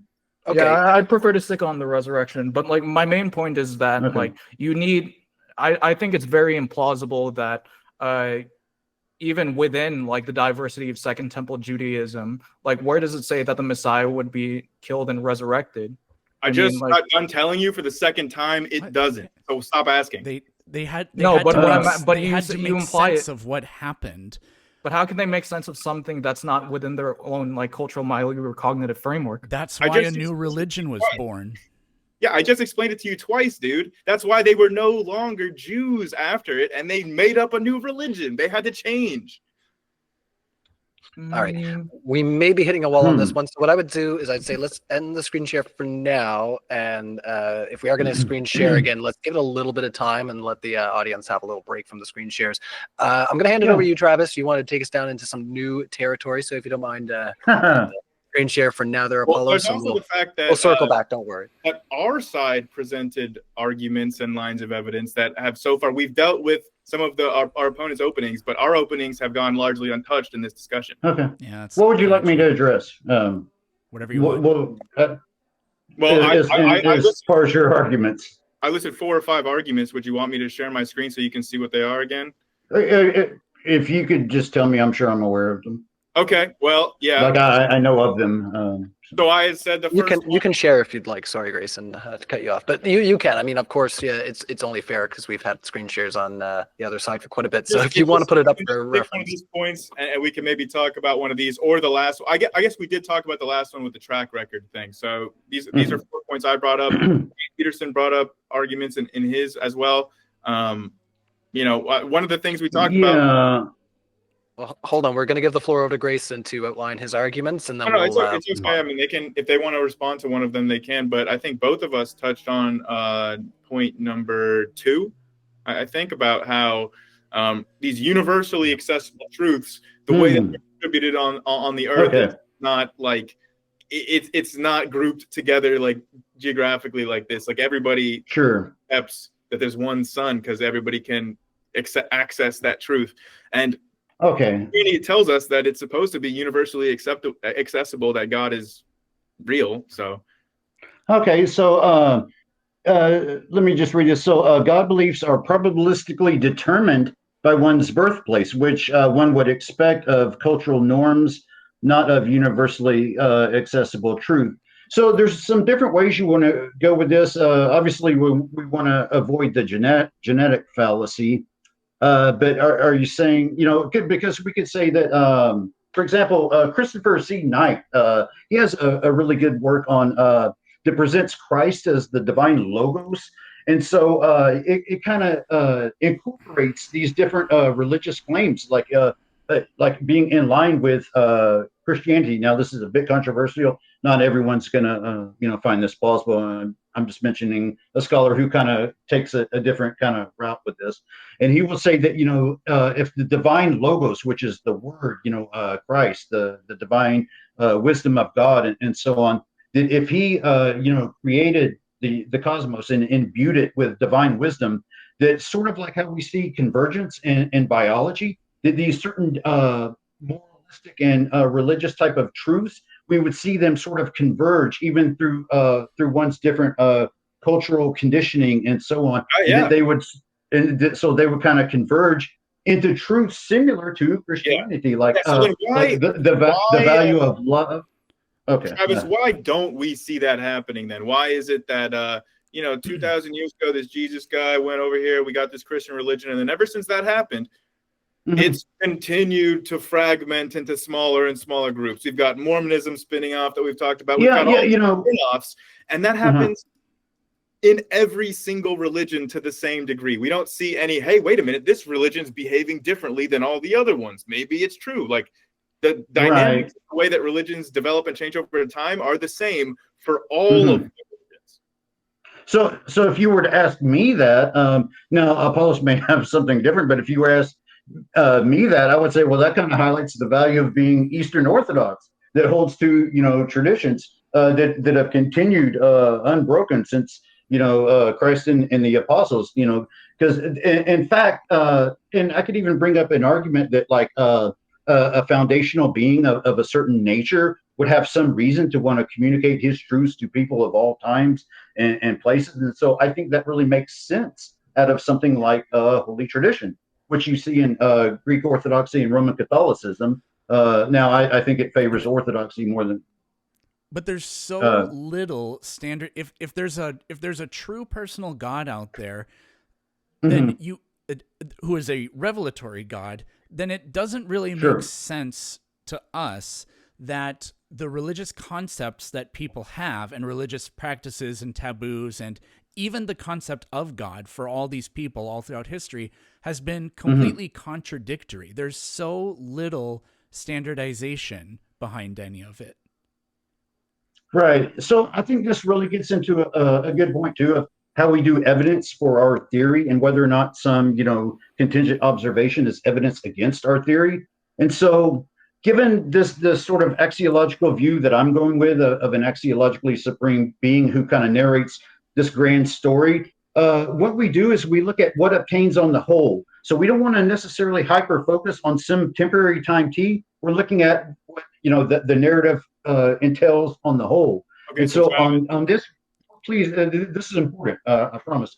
And so what obtains on the whole is that all creatures will come to know Christ or God as their Redeemer, their Savior, and they will come to look back on their lives and find it non-regrettable. That they will come to endorse what they've gone through as being what formed their identity. And so for some contingent observation, we're not just going to look at what focuses what happens over here, but kind of what obtains on the whole. What does the narrative entail altogether? So Travis, sort of a teleological perspective. Yeah, I just have a quick question because it sounded to me like you were just saying like that you can't conceive of anything falsifying your idea of a God. Like, is there? No. You were just saying that like this evidence against the existence of your God. So I'm just curious, what evidence would go against your idea of a God, this supreme foundation? Yeah. Okay. What would falsify that for you? Yeah. So I think that's a good question. And so for me, it would be something, because I'm taking a neurological approach to ultimate reality. And so it would be something that doesn't fit in well with that narrative. So, how I talked in my opening, like these various things fit in seamlessly, into a narrative of ultimate redemption and triumph. So it would be something that really goes against the grain of an eventual redemption and triumph. So like what, though? What would that be? For example, if there was some instance of suffering that couldn't even in principle be defeated, by being defeated, I mean, ultimately, redeemed in nature. There's, if atheism provided a better explanation of reality, it would be evidence against my theory. So what I'm doing is I'm putting a supreme foundation out there as a theory. So I'm not asking you to accept it. I'm putting it out there as a theory, and I'm saying, well, hey, let's kind of look at the principles we use in the philosophy of science, and let's test this theory to see how well it explains various observations. And so that's when we could get into these theistic arguments and atheological arguments and so on. Okay, I want to run. So it can be false. I want to run with this. Can we stop sharing the screen? Oh, right. Yeah, no worries. Let's go over to Eric. So floor is yours. So the idea of there is suffering without redemption or whatever. Now, if you're just going to claim that Jesus really did live and resurrect, and that's true, so ultimately there was a redemption, then the only proof that would the only thing that would disprove that is if we can prove that the resurrection didn't really happen. But I don't want to go down that road because we just got done talking about the resurrection for a long time. But I want to talk about what I think the biggest problems with the problem of evil are like the pointless suffering. So the key to the key to suffering is in the natural world that we see, and why I think this is not that this counts as evidence against an omnibenevolent God, is that the suffering that is inflicted is done by impersonal forces.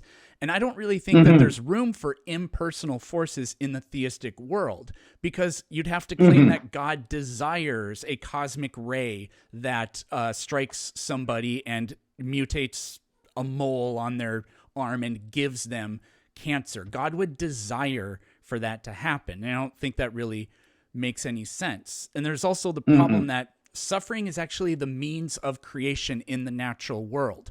Organisms are shaped by this brutal competition in and amongst themselves and within nature to try to exploit niches and to try to reproduce. There's other stuff I want to talk about with regard to that, but Okay. I don't want to just go on forever. So you can Really No, quick, if I could really just quickly, sure. Okay. one thing that would count for you as evidence falsifying God would be if atheism would be a better explanation for our observable reality. Well, I have 5 aspects of our observable reality that I went through in my opener that I at least would consider atheism to be better at explaining than theism. So I think right there, you've got your sufficient falsifiable, but we'll see. Okay, yeah. So let me come into that. I'm glad we brought up the problem of evil, because see, I have a real love for the philosophy of religion. That's like what I've really read the most on is the problem of evil within analytic philosophy of religion. So to kind of start off with like teleological evils, natural evils, and so on. And so what matters here is going to be our axiology, which means what kind of, because you were talking about, God would have to want this ray to be harmful and so on. And so what is our fundamental axiology, which is the God justifying norms of allowing suffering. And so the kind of axiology I was going to go with is, in fact, I mentioned it in my opening, is what's highlighted by thinkers like Roderick Chisholm, Trent Doherty, Marilyn McCord Adams, and that's what's known as the defeat condition. And so this states that God is permissible in allowing bad states of affairs that are in principle defeasible. And the way that they can be defeated is by being that piece being integrated into an overall good whole that eventually becomes valuable and non-regrettable to the creature, be it a human or an animal. So I do believe in the animal afterlife. And so the view I just to clarify, you do believe that both Eric and myself, if we do not repent, we will ultimately not have any redemption, and that we will just suffer forever, right? No redemption for us. I don't believe that at all. No. Nice. Okay, well, that seems to be kind of different than the standard Christian belief. And what's the redemption for? Wait. If Eric and I continue being atheists and we don't convert, we don't accept Jesus into our hearts, what is our ultimate redemption then? Since you believe fundamentally that the entire arc for all beings is one of ultimate redemption, what is our redemption ultimately? Well, see, I lean towards Christian universalism when it comes to that. But there's another response I can give too, that God doesn't have to necessarily grant heaven in order to defeat the suffering. So one way that in principle he could defeat the suffering for an agent on is to show that show them that their life was valuable and meaningful, and how they could have participated in an overall good whole had they chose it, and moreover any rational being would have chosen in their place. And so that's Trent Doherty, for example, will take that route. Me, I'm sort of a hopeful universalist in that I think, for example, like let's say your atheism now, well, I think it's valuable because I think it can be truth tracking. It's a way of, facing reality and trying to see it for what it is. So I think there is some value to it. And I think, at this point, it will become a non-regrettable part of your identity on the whole. And that I think, how I was talking about. You're saying that I'm going to be like suffering in the afterlife, but I'm going to be like, you know what? I didn't say you would. All right, guys, Eric's trying to jump in here as well, so let's make some space if we can. Eric, you look like you're trying to jump in. Yeah, I just want to evolve this problem of evil discussion a little bit, because what I typically hear, and I heard a little bit of this response from Travis there, is God allows suffering to happen, and that's part of a workaround for the problem of evil. But one of the big issues I see is that God directly commands and desires for suffering to happen. So, for example, even in a country like the United States 100 years ago, 1 in 5 children died before the age of 5. And that was mostly due to infectious diseases, right? So, right, natural evil, yeah. Yes, and what we know is that God commanded that foreskins be removed in an era where infectious diseases would have been a far greater killer of people and causing untold amounts of suffering for peoples afflicted by it and for grieving families who lose a child. So God said, I need you to cut off those foreskins, knowing that that would cause just an immeasurable amount of suffering. And God could choose not to do that, but God desired for that to happen as a selfish means of, we don't have to get into the theological reason for why circumcisions are happening or why they're done, like as a partial flesh sacrifice to discount real human sacrifice. Some people think that's why it is. Some people think it's for other reasons. But that's God commanding that to happen, not sitting back and being, which I think the indifference to allowing suffering is not consistent with omnibenevolence either. But God also does things like command that people be exterminated rather than revealing himself to them. And we could talk about the story of Job next, but I don't want to ramble too much. I want to let you respond. Yeah. Okay. Thanks, and I appreciate that. So, when it comes to for some temporary time T in the Old Testament, I would say number one, the Orthodox Church doesn't necessarily take that interpretation of the Old Testament, and we're obviously under a Christological view now that doesn't entail the foreskin aspect, and there's a lot of different ways that can kind of be dealt with, given ancient Near Eastern literature. Well, you don't do it, but they did do it, and it was under the command of God. Right. Okay. So, and you're saying that that's part of the problem of evil. That's part of suffering. And so, yes, that's not God allowing suffering. That is God commanding it to happen unnecessarily. Yeah.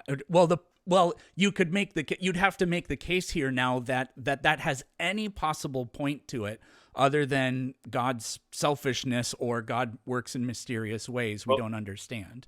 God could have just not created us with foreskins, and then all of those children that died from infectious diseases from failed circumcisions would have still been alive. So it seems pretty unnecessary to me. Okay. Ahead, so, yeah, thank you. So circumcision, it was an ancient Near Eastern way of there's an ancient Near Eastern motif to this that doesn't have to be taken literal. So I don't want to get too far off into this. But let's look at what becomes evidence in terms of the problem of evil. Okay, because that's what we're really trying to decipher here.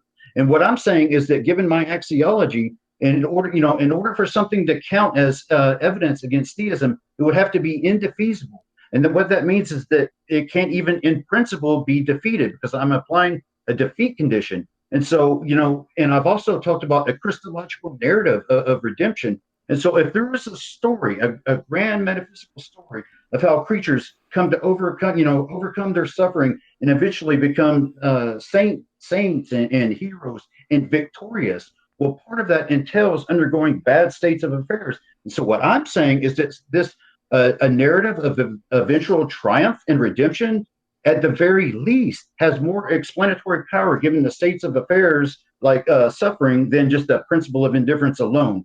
Because naturalism, it doesn't entail that we will come to observe these specific states of affairs as well as a grand narrative of eventual triumph. And when it comes to the foreskins and so forth, you could just say that it was part of an ancient Near Eastern motif that kind of marked out for the Israelites that they worshiped the one true God and they weren't part of the Canaanite system. And as I've mentioned, Eastern Orthodoxy takes a lot of the Old Testament allegorical, so they're not even committed to the literal truth of it anyway. And so I think that kind of answers that. No, unless you have some follow-up. Do you think that God commanded Israelites to remove the foreskin from their children? Yes, I think it's in Scripture. Yes. Why did God? But I think that? Do I think? I think it's an ancient Near Eastern motif against war, that it represents war, and so why would God care about ancient Near Eastern motifs? But why would God? Because that's what the Old Testament is. It's an ancient Near Eastern motif. God can do anything, and He chose to cause untold infant death and suffering, as well as for parents. How can an omnibenevolent being do that? Okay, let me explain what's going on here. For an omnibenevolent being to do that. Okay, let's kind of get this back in gear. What you're doing is you're assuming what's known as a necessity condition. A necessity condition states that a God of a certain moral We can end the ethic screen would share for now. Continue. yeah Sorry, I was just saying we'll end the screen. yeah. So I this don't is even think important. it's This possible for. I need to highlight the mistake that's happening here, like when it comes to the problem of evil. So what's going on is you're assuming sort of what's known as a necessity condition, and that states that a person of a normative moral ethics will will only allow suffering when to not do so would cause like some greater suffering to occur. And so I'm rejecting that axiology. What I'm saying, what my axiological approach is that for any evil to be evidence against theism, it would have to, in principle, be indefeasible. And so what that means is that there is no way that God could redeem that into an overall good whole. Now, if So it you is have to, unfalsifiable. let me finish. This is You need wait, to wait, give wait, the wait. you Admitted need it's to give the unfalsifiable. argument and the evidence that there was any point to this then, and that because you're shifting the burden of proof onto us. You're saying, no. well, You didn't even can't let me give me a finish. Okay, Travis, you well, have been but talking but I've at heard the exact same inordinate- thing like 3 times in a row. Is all I'm and trying also, to be sorry. fair here, but it's also a little frustrating. Well, I'm just yeah. busting out, but there is- Hold on. Grayson's kind of jumped in too, guys, for quite a bit. So go ahead there, Grayson. Okay. Even though I was gonna say I know I wasn't totally fair, just because I know you're usually very capable of jumping in. But yeah, I'll let you go ahead. Go ahead, Grayson. Yeah, I'm just saying that there's a disproportionate amount of time here. I think we are being fair in the time, and personally, I cannot wrap my head around the fact that an all good, all powerful God could create a universe that has any suffering at all. At all. It seems a perfect being could only make perfect creations. The fact that our universe is fallen means that it couldn't have been created by a perfect being, in my opinion. I'm happy to be wrong. But mainly, the point I want to bring up is what I see happening here is that I asked you, Travis, what would falsify your belief? And you said it would falsify your belief if you could show that there's unnecessary suffering. But now you're trying to say that it would have to be shown that this suffering that we're claiming it to be unnecessary, there is no way that an all-powerful God could make that suffering worth it in the end, which it was in my opening statement. It was in my opening statement. Which obviously an all-powerful God could do. So therefore, it is therefore impossible to prove that an all-powerful, all-good God could not redeem any suffering. Therefore, it's impossible to show you, based on your priors, any unnecessary suffering. Therefore, your beliefs are unfalsifiable.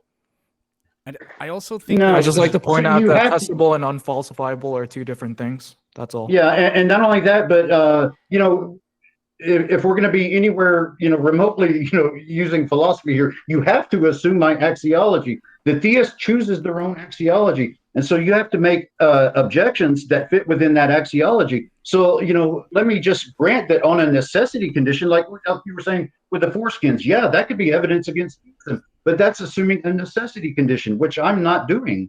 I'm assuming a defeat condition. So it would have to, in principle, be indefeasible, that God could not, and so what it means to be defeated is that, that agent will see how it was integrated into an overall good whole that becomes valuable and non-regrettable for them. For instance, like let's say a lot of people that suffer, well, one way that God can defeat that suffering is that they will come to identify Christ and his suffering, and that beatific intimacy they form with Christ will become so valuable to them that the suffering becomes non-regrettable.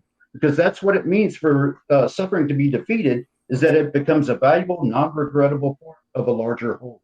Those parents and children are long dead by the time the crucifixion and the resurrection happens.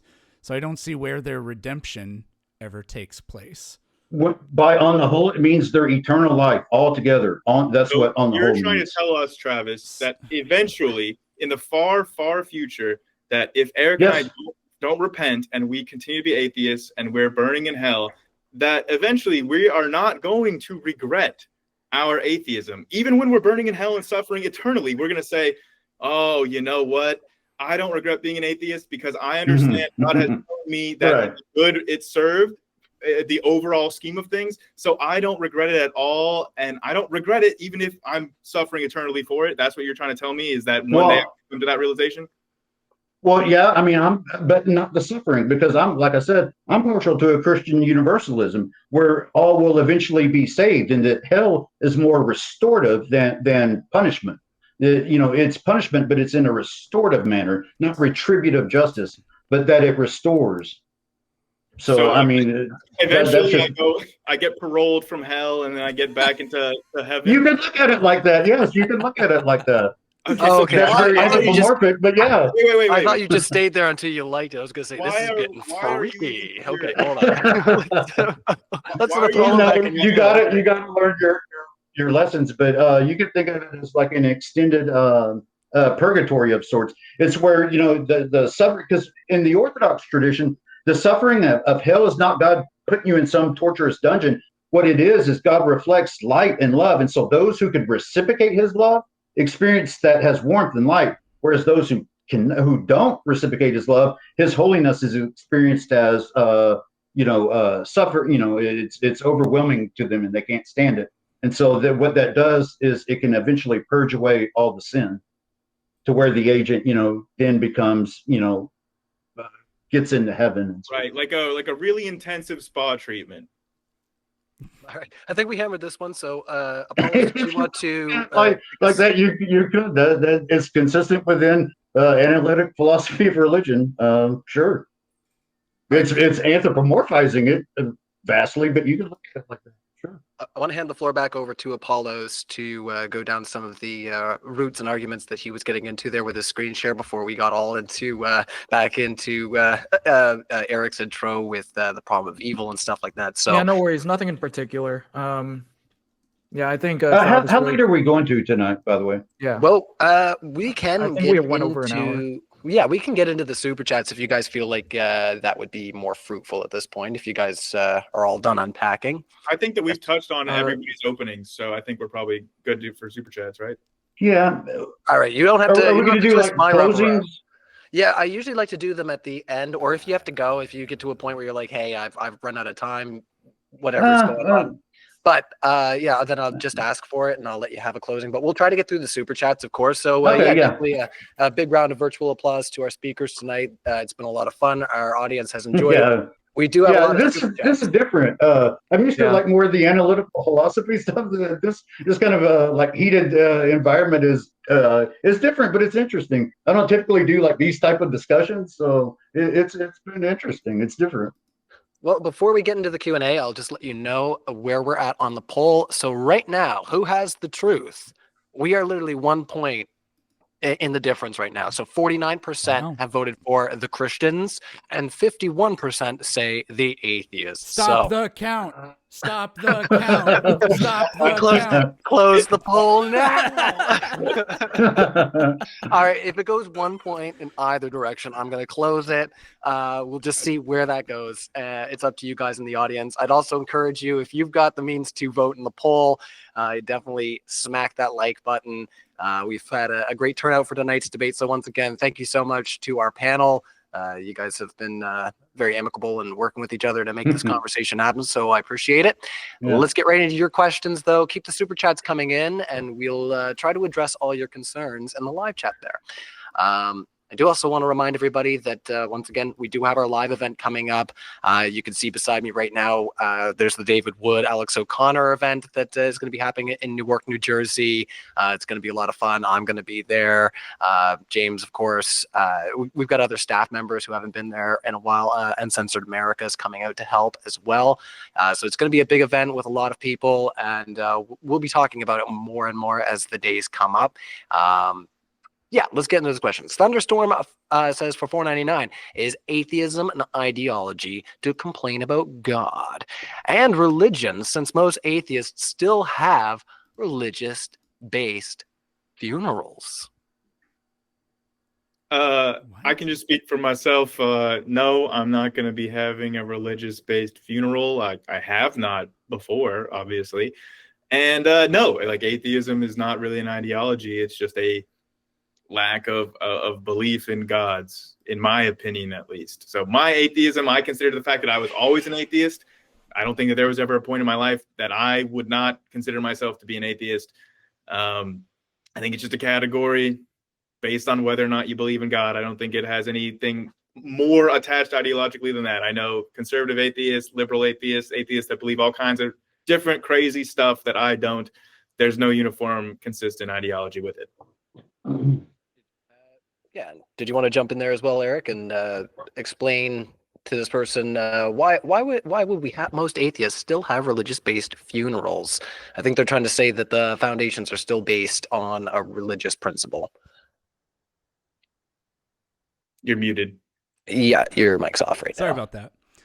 Yeah, I don't really get the question. Is atheism an ideology since it borrows from cultural traditions from other groups of people?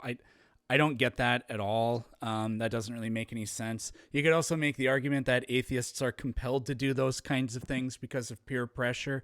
This is the same kind of reasons that people don't come out of the closet, for example. I think something like 40% of homeless children are LGBTQ, right? So there's obviously good reason that kids choose not to come out with their parents because it has a potential to get them, disowned by their own family. So I don't know. I had a secular wedding, so I could ramble, but forget it. No worries. I get in trouble sometimes when I talk about things. People are like, anyways, go ahead there, Travis. It seems like you could just do a polemic and say, well, why do religious people sometimes do secular things? Does that mean they're getting secular? Good point. Yeah, Thanks, Travis. you guys are the real atheists, not us. Yeah, we just believe in you only believe in like one less, or we believe in one more God or one less God than you, or something like that. Yeah, I've heard that. Did you have any response there, Apollos, or do you want to carry on? No, we can carry on. All right, no worries. Sometimes we have some back and forth if there's some interest in something somebody might say. So no worries. We'll try to unpack some more there, guys. Thank you so much for your super chats, and definitely keep them rolling in. I see. Let's keep going. Even Lord says, why be a militant atheist when a religious society is better outcomes than non-religious societies? Also, which type of Christianity is the best? So let's ask that around the panel, just like a quick, if you could choose like one, which Christianity is the best? And let's start with the atheists. So Eric. Which Christianity? I mean, Catholics are so unserious. They're basically secularists, right? Evolution, all that other kind of stuff. They're Big Bang. They're fine with it, right? But the original question was, why be a militant atheist when Christian societies? I mean, that is such a unbelievably flawed question. I've really never met anybody that thinks that, except for psychopaths that think this country could really use a lot more fundamentalism. We've really strayed from the literalism and fundamentalism, and we need to cut back on liberal freedoms and things like that. So, yeah, I also completely reject the premise that religious societies have better outcomes than non-religious societies. I think that it's like you got to be like kind of selective in what outcomes you're looking at. I see a lot of religious societies having really negative outcomes in terms of personal freedoms for different groups of people. In terms of the best sect of Christianity, I don't remember the name of this. Maybe the Eastern Orthodox guy can help. There's this one like little like specific niche branch of Eastern Orthodox, I think in Greece, where like the monks, like they never talk to anybody. They stay inside all the time, and they get the cool outfits where they look like. Yeah. I think that the wizard outfits are super cool. Yeah, they're like that's Greek Orthodoxy. Yeah, and it's Mount Athos, where you're referring to. That's Mount Athos. Yeah. So specifically, what's going on at Mount Athos is super cool because those are like some of the coolest outfits I think on earth. I'm just saying. Yeah. You ever see actual wizard stuff? You ever see the Pope's army? They got pretty wild outfits. Gandalf the Grey, Gandalf the Fool. All right, no, just picking. So let's ask the other side too. What type of Christianity is the best? Just for the sake of having fun with it. Yeah. So with the first question, why be a militant atheist? Obviously, I wouldn't. It's not really applicable. Although there is, is what I am very sympathetic to is what they may refer to as strong atheism, philosophical atheism.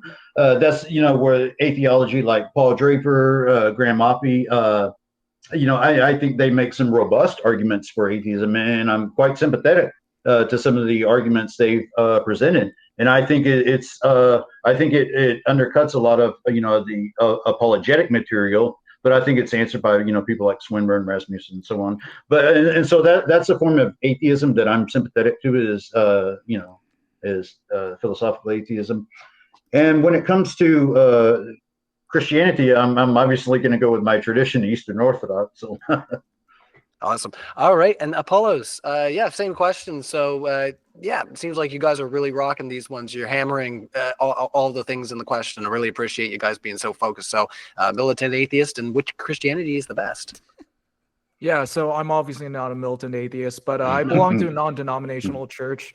If I had to pick a denomination, maybe it would be the Lutherans, only because they don't abide by papacy or patriarchs or anything like that, because I don't believe in I don't take it historical that there ever was a papacy in the first century. And with regards to the Lutherans, I don't know if I would call it a literal presence, but maybe a real presence. I'm kind of agnostic on that, so there you go.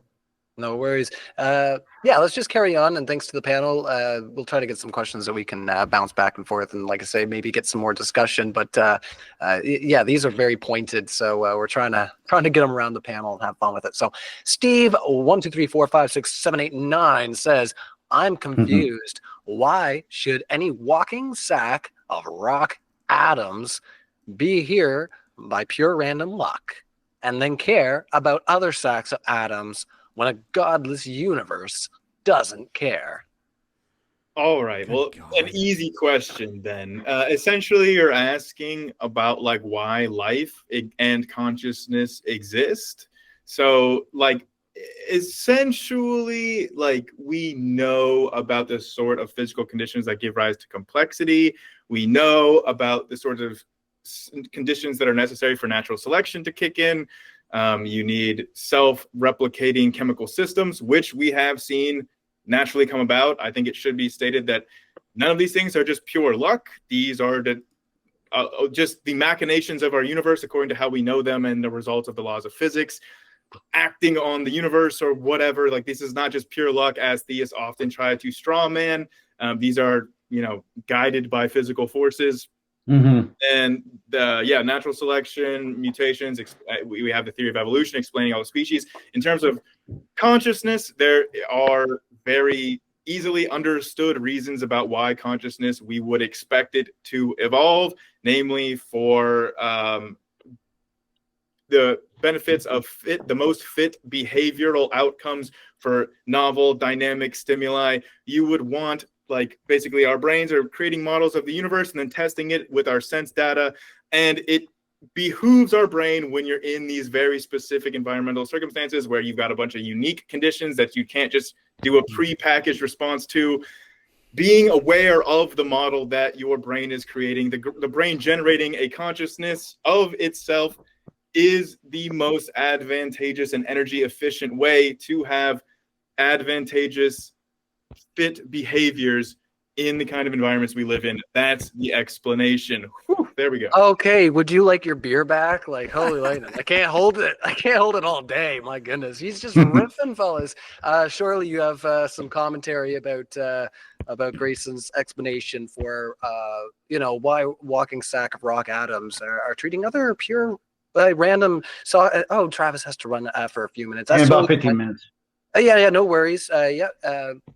Yeah, we can have a little break after this one if you can stick around for just a few. But yeah, did you guys have any commentary on the other side, or do you want to chip in there, Eric? I wanted to add to that. Sure thing. Let's let Eric add here first, and then we'll bounce. Okay. Yeah. The really sad thing, questioner, whoever you were, is this would be a straw man, but I can kind of tell by the question that you actually do think that the world operates according to random processes, which is not the case. You should just educate yourself. But in terms of the thing about why should you do anything, I'm a philosophical freshman, maybe even worse than that, but I thought we weren't, I thought you couldn't derive a not from an is. So go ahead and reject our worldview. Your worldview doesn't get you over that problem either. So double fail. All right. Any thoughts on the other side? And just to confirm, you have to Yeah. take off in 15 minutes there, Travis? Yeah, I do. Okay, that's okay. We'll let you have. Sorry, I thought it was only going to be 2 hours. Sorry. Sorry, that's okay. So just let me know when you have to take off. I'll give you a 1-minute closing. But yeah, let's give some thoughts on their explanation for why. Yeah. So I'm not really a big fan of this type of rhetoric, the rocks and so on. And what I can do is kind of mention how it's because that's not even in the philosophy of religion. They don't really look at it like that. So unless you get somebody like William Lane Craig or somebody, but the way more analytic philosophers are going to look at that is they're going to frame it in terms of epistemic probability. So they're going to just grant that consciousness and the fine tuning, or let's call it the teleological arrow towards complex creatures or what have you. They're going to just grant that can come about through natural processes. But what they're going to say is going back to that would we more likely observe this if there was a foundation with intentional powers, or would we more likely observe this given a mindless foundation? And so they're going to frame it more in terms of epistemic probability rather than kind of the way they were getting at. Anything to add there? And so oh, sorry, you can wrap it Not up. for me. Travis. Not with that question. That's right. All right, go ahead on the other side if you'd like to respond. Oh, I said or them or. I mean, I'd asked you. You'd said that you didn't have too much to add. So if Grayson and Eric want to make commentary, how much time do you guys make? We'll probably have another 20, 25 minutes. If we can get through them, if like I say, if you guys are in a hurry, that's no problem. So if you do have questions, get them in quickly. We'll try to whack through some of them here. So let's just go down and keep it to 1 minute. And if God is real, why does he hide such that it looks the same as non-existence? Why doesn't he provide real evidence like restoring an amputee's limb? That's from Austin Sims. Any thoughts, Apollos?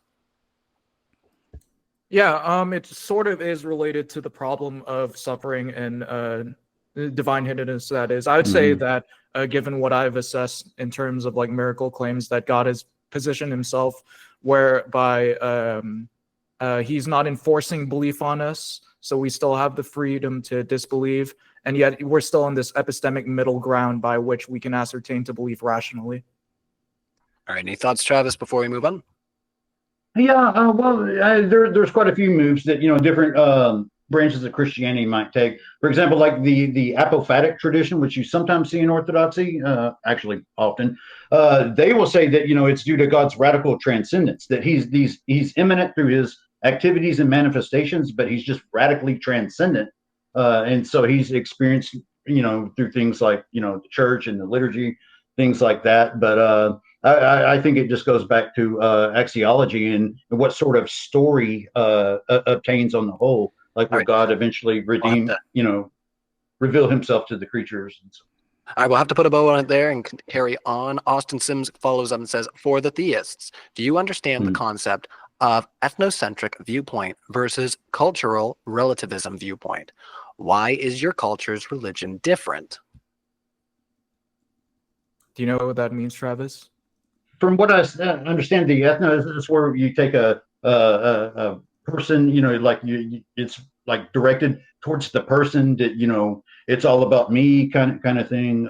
Please correct me if I'm wrong, but trick perspective would be from the perspective of one particular ethnicity ethnicity. That's what you said, right? Ethnocentric. Ethnocentric, and then I didn't hear the second word. Yeah, I mean, I would definitely be against and a certain ethnic group being first, or so any kind of racial. Like, I would be against that. I think he's saying that the Old Testament is ethnocentrically written from a Jewish Hebrew perspective.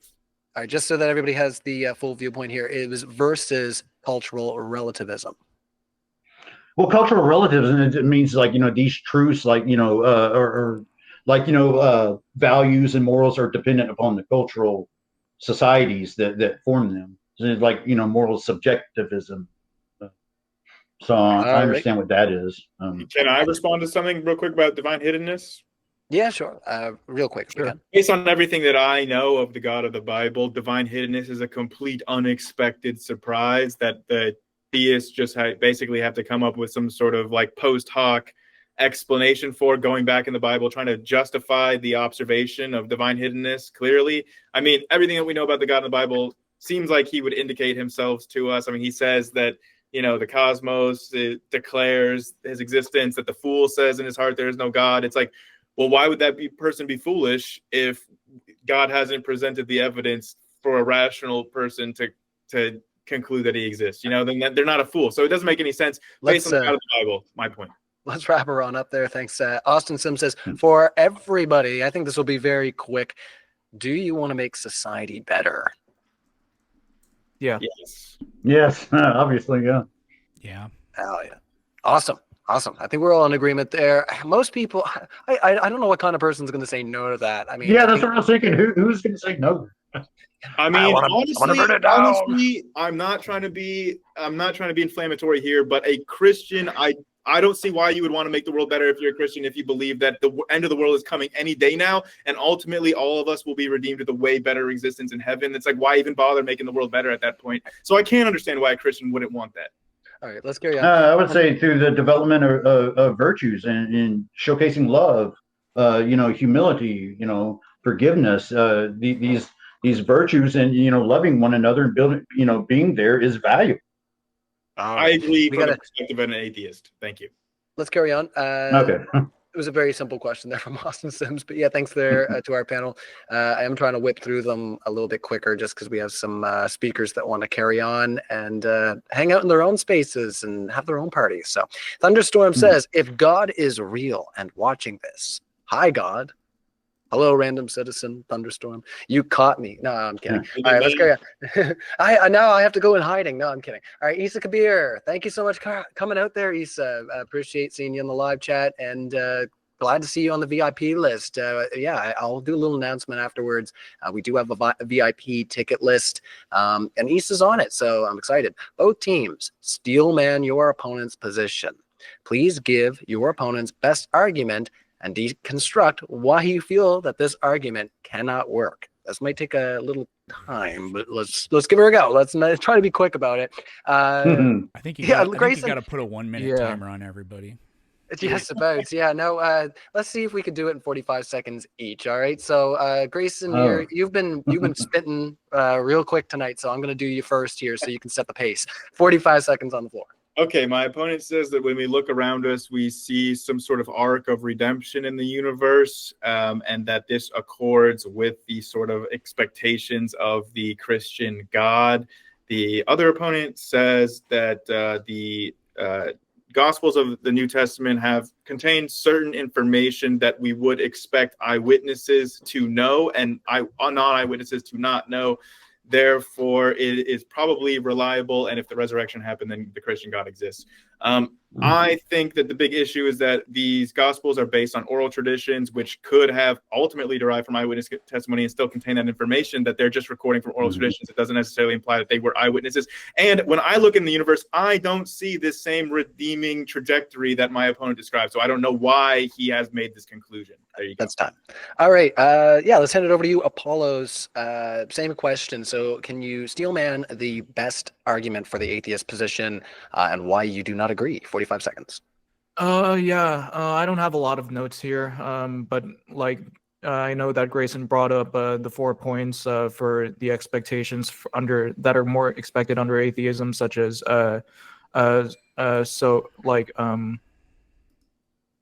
basically that there are greater discoveries being attributed less to God, the problem of evil, geographic probabilistic evidence predicting someone's beliefs, which is also like something true for atheism. All right, 10 seconds to explain why you don't agree. Yeah, because it doesn't explain the resurrection. All right, let's hand it over to Planet Peterson. So steelman the Christians and tell us why you don't agree.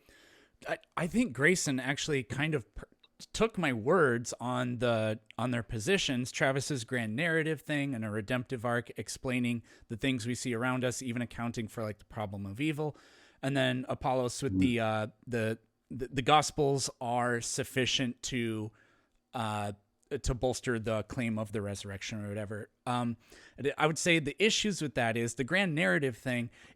It's like making the argument that, look, there's a hero motif. That is a classic, common, widespread belief. So therefore, one of those heroes must exist, and it's Hercules.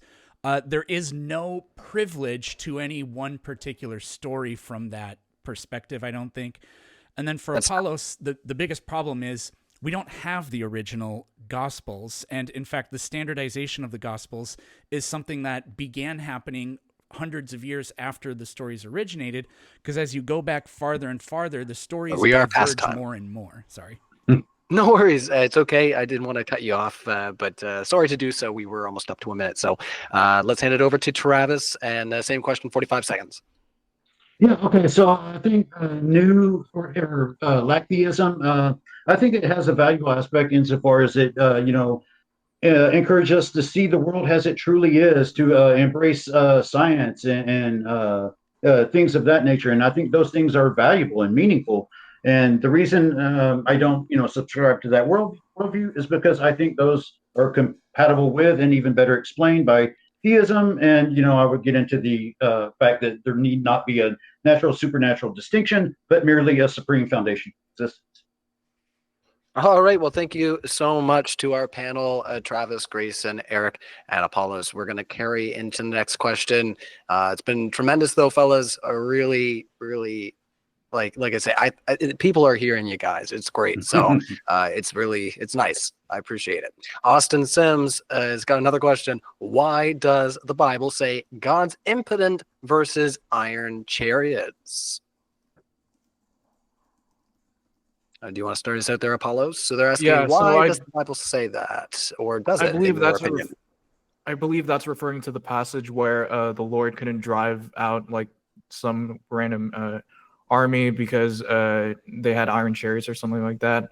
I haven't looked much into it, but from what I know, that this is referring to the angel of the Lord, and that's within the incarnation state. And so he adopts like the limitations of what it means to be incarnated. So, yeah. All right. Let's ask the next one here. Even Lord says, for all, do you believe in empty internet theory? Can you guys raise your hand if you know what this is? I've heard of it, but I don't remember it. I was gonna say, you're just all into it today. That's great. All right, so what's the empty internet theory, so we can all understand and say yes, do we believe in that or not? As far as I know, it's just like the majority of so-called people that we engage with on the internet are not actually real people. They're just bots. And like, when you go onto just like a random TikTok page of like a person that makes the same kind of AI generated content every single day, like, it really is hard to shake the feeling of the empty internet theory. All right. Any thoughts around the panel to answer Even Lord's question there with that context? None for me. I can't think of anything, though. Anything, Apollos? No. All right, Even Lord, yeah, I guess it's a little bit of a niche question right now. So who knows? Maybe that'll be something more prevalent in the future. But thank you so much. Captain Obvious had a question, 10th super chat on our live stream. We really appreciate it. There wasn't a question attached, but there is to the next one from Captain Obvious. Thanks so much for your support. It says, if Jesus was resurrected, why not see this as an unknown? Rare biological event worth scientific study instead of a supernatural claim. So I think so go ahead. Yeah, I would say that oh dang it. So basically, like, I actually just released a video on this, why the resurrection is actually a signifying miracle that would privilege us to believe in the Christian God over other causal agents. And I include things such as recursive perspective social inferences being a method to show that lying and ad hoc sort of like sort of motives for trying to raise Jesus from the dead are less probable than something more intentional, such as verifying the Christian religion. As far as like a natural law, like, I mean, our scientific understanding doesn't like have us like it would go against the entire grain of our scientific understanding if the scientific laws were in fact anthropomorphic, in the sense that they were basically, given their probabilistic trajectory, would entail something that is causally connected to us humans. All right, let's carry on there. Thank you so much for answering the question there, Apollo's. Kind of putting you on the spot there. So that's how we do it at Modern Day Debate, though. So Yeah, no worries. I really appreciate it, and you guys have all been in, like I say, really good debate spirits. We appreciate it. So Jack Fetter says, personally, to each their own, unless it interferes with accepting science or denying the shape of the earth or aging of the universe or ...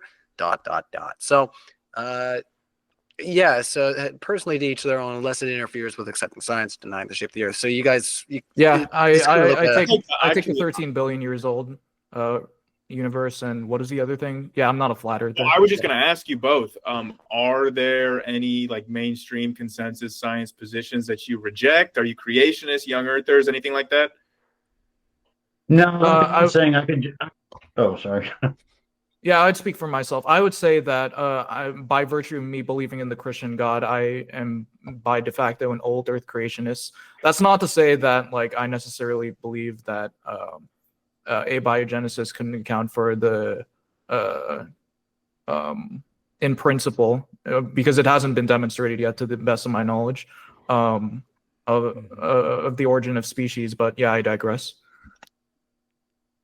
Yeah, I was just going to say I hold a view of theistic evolution. Although my view of evolution is I do hold to sort of an intrinsic teleology. But what I do is, for, like, let's say I'm having a conversation with, an atheist or somebody, I would just grant natural processes to their full extent. And I would just do that as a dialectical move because I don't think it doesn't really matter too much. Like I'm willing to just look at the evidence, just granting natural processes in their entirety. Well, let me just say how refreshing that is. Oh, thank you. Yeah. All right. Yeah, we won't unpack anymore. Let's ask the next question. Maybe we'll chit chat afterwards. But you definitely got me thinking here, guys. So the Tanner Nation says to Grayson for Q&A. No, we're not doing this for Q&A. Just because you told me to do it for Q&A, and I'm ornery about that. No, all right. For Q&A, you said that NT writers just rationalized their faith in Jesus after he was killed. This goes against the early creed in 1 Corinthians 15 and mainstream scholarship. How is your explanation not an ad hoc excuse? Sorry. What about my explanation goes against the First Corinthian creed? The fact that that they had appearances for first to Peter, then to the 12. Is that what they're saying is contradictory? I'm not sure what the contradiction is. Apollos or Travis, do you think that you know what this person is trying to say is contradictory about? I'm not sure would need it about like fleshed the out more. contradiction about like mainstream scholarship per se. I guess like maybe he might refer to the fact that most critical scholars believe in some sort of Christianity or some sort of miraculous intervention. I'm Anyway. pretty sure what he's saying is, Grayson, you're claiming that they rationalized what happened to Jesus based on all these things, but that's contradicted by that Jesus really did reappear, because 1 Corinthians 15 says Jesus appeared. Hilariously, it says he reappeared to the 12, which is impossible because Judas was dead. But yeah, right. yeah, Good point. Yeah, well, he was dead. there are many other apostles who like the Lord Jesus appeared to, and that moniker, the 12, someone else was counted in there. There was a replacement for Judas. So wait, where does it say that? Who's the replacement? Matthias. Oh, yeah, there was. There was. Acts 1 somewhere. Hold up. Okay, yeah, I'm curious. They There's just subbed them in. They swapped them in for somebody else. The gospel. Yeah, someone who They did, yeah. and they for said that Judas. someone specifically who saw the Lord. So There are pretty bad contradictions in the reappearance in the gospel narrative too, but we're trying to get through the questions. So Yeah, if you can give us the reference just for the audience when you find it. Let's ask the next question in the meantime. Lord, I always forget about this name. Lord Luminous Pooh says, if born of a virgin, did Jesus have 23 chromosomes without input from a father? He never received the Y chromosome. Does that make Jesus a woman? No, he just She's a miracled up. lady. He just miracled up a new Y chromosome. I mean, it's a miracle. You can just make all this stuff up if you're just gonna say it's a miracle. He can make all the genetic. Oh, I think the question was for them, isn't it? If it's born of a, yeah. Yeah. The question is for them, Grace. I mean, I've slides for the virgin birth, but I don't know if we want to get into that.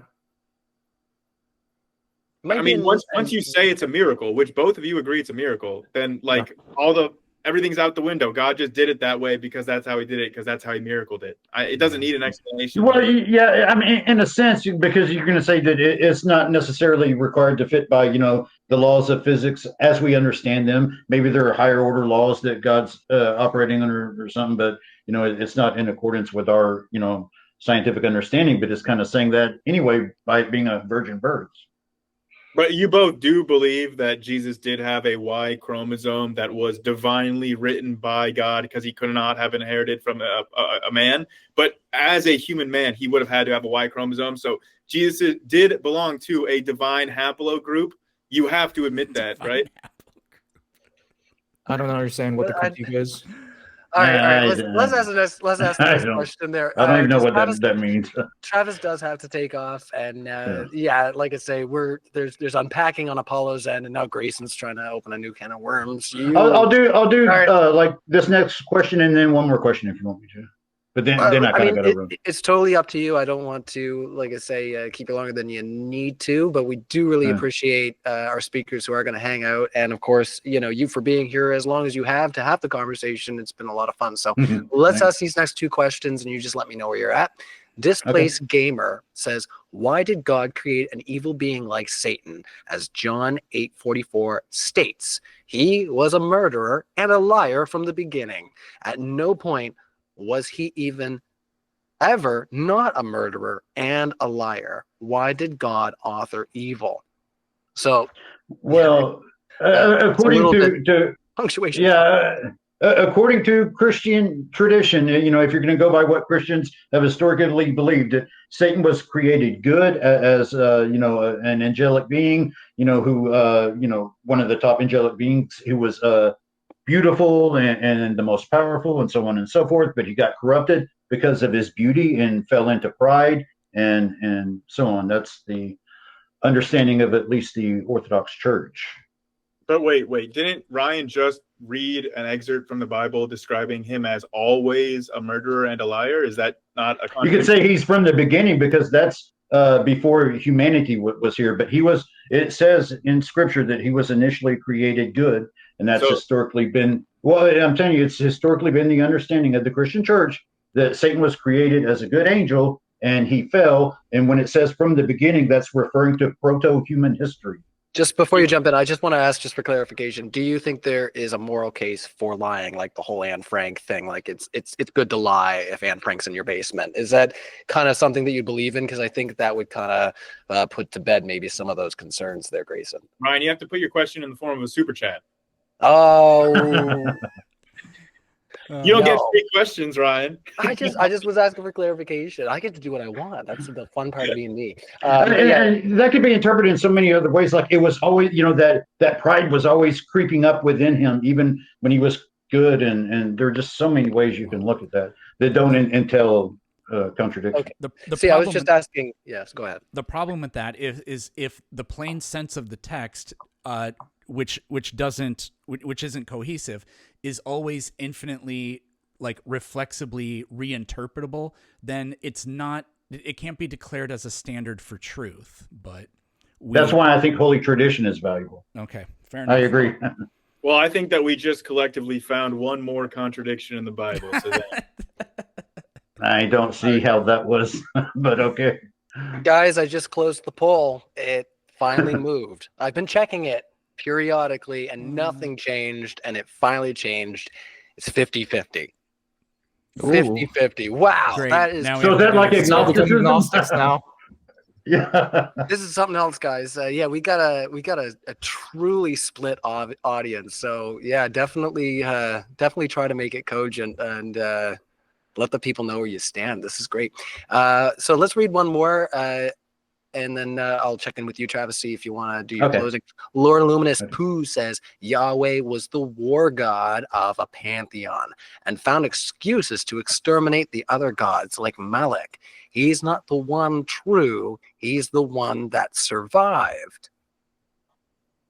Yeah, so that's really getting into like ancient Near Eastern scholarship, which I'm more of the philosophy of religion department. I'm not really well versed in the ancient Near Eastern texts and polemics, but from what little bit I do know, that the Orthodox Church just sees a lot of these as being allegorical, and they represent like typologies of future Christophanies that were to happen. And so, as far as the ancient Near Eastern view of like hell and everything. Now, I am sympathetic to someone like Michael Heiser and his camp, but I'm not just terribly well versed in the Old Testament and ancient Near Eastern scholarship, so I probably can't give you the best answer on All right. Before we carry on, I do want to give you an opportunity to have a closing, unless you want to stay for a few more. It's totally up to you, Travis. So if you need to close, it's that. totally cool. I really got to get running if that's okay.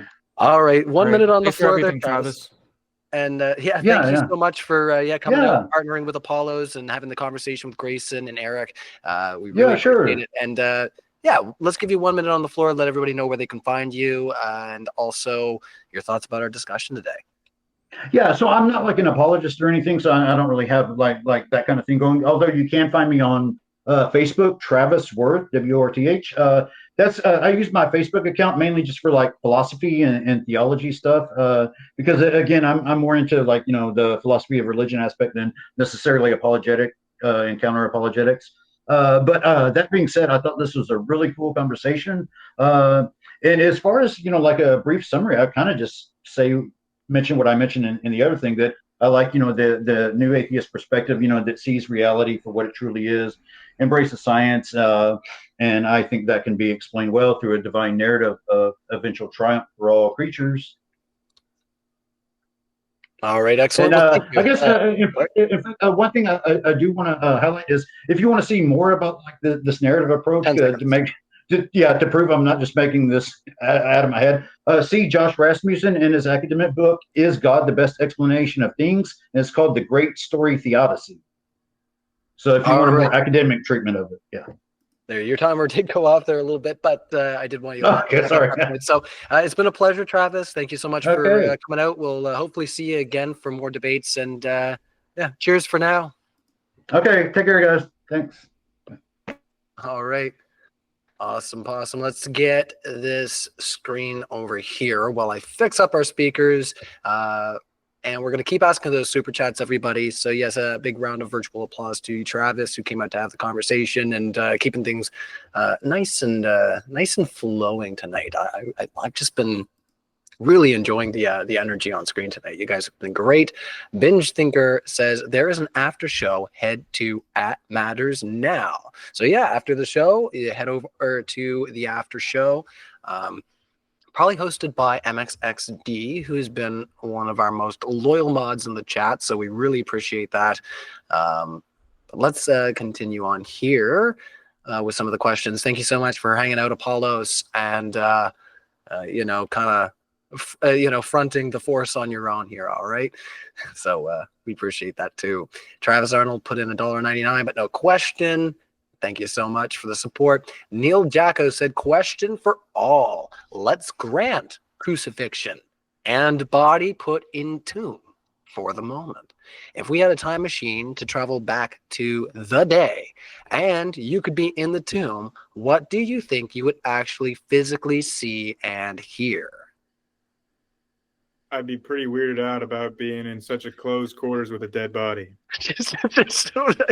Oh yeah, you're in Skyrim. You've got 100 sneak. You're invisible, right? What do you think is actually happening in that moment? Let's ask Apollos, since I think it's better to get a steel man out of this rather than ask the other side right now. So what do you think actually physically would be seen or heard on the day, or at the moment, sorry, of resurrection, if you were in the tomb? Like what would be your best interpretation of what happened there?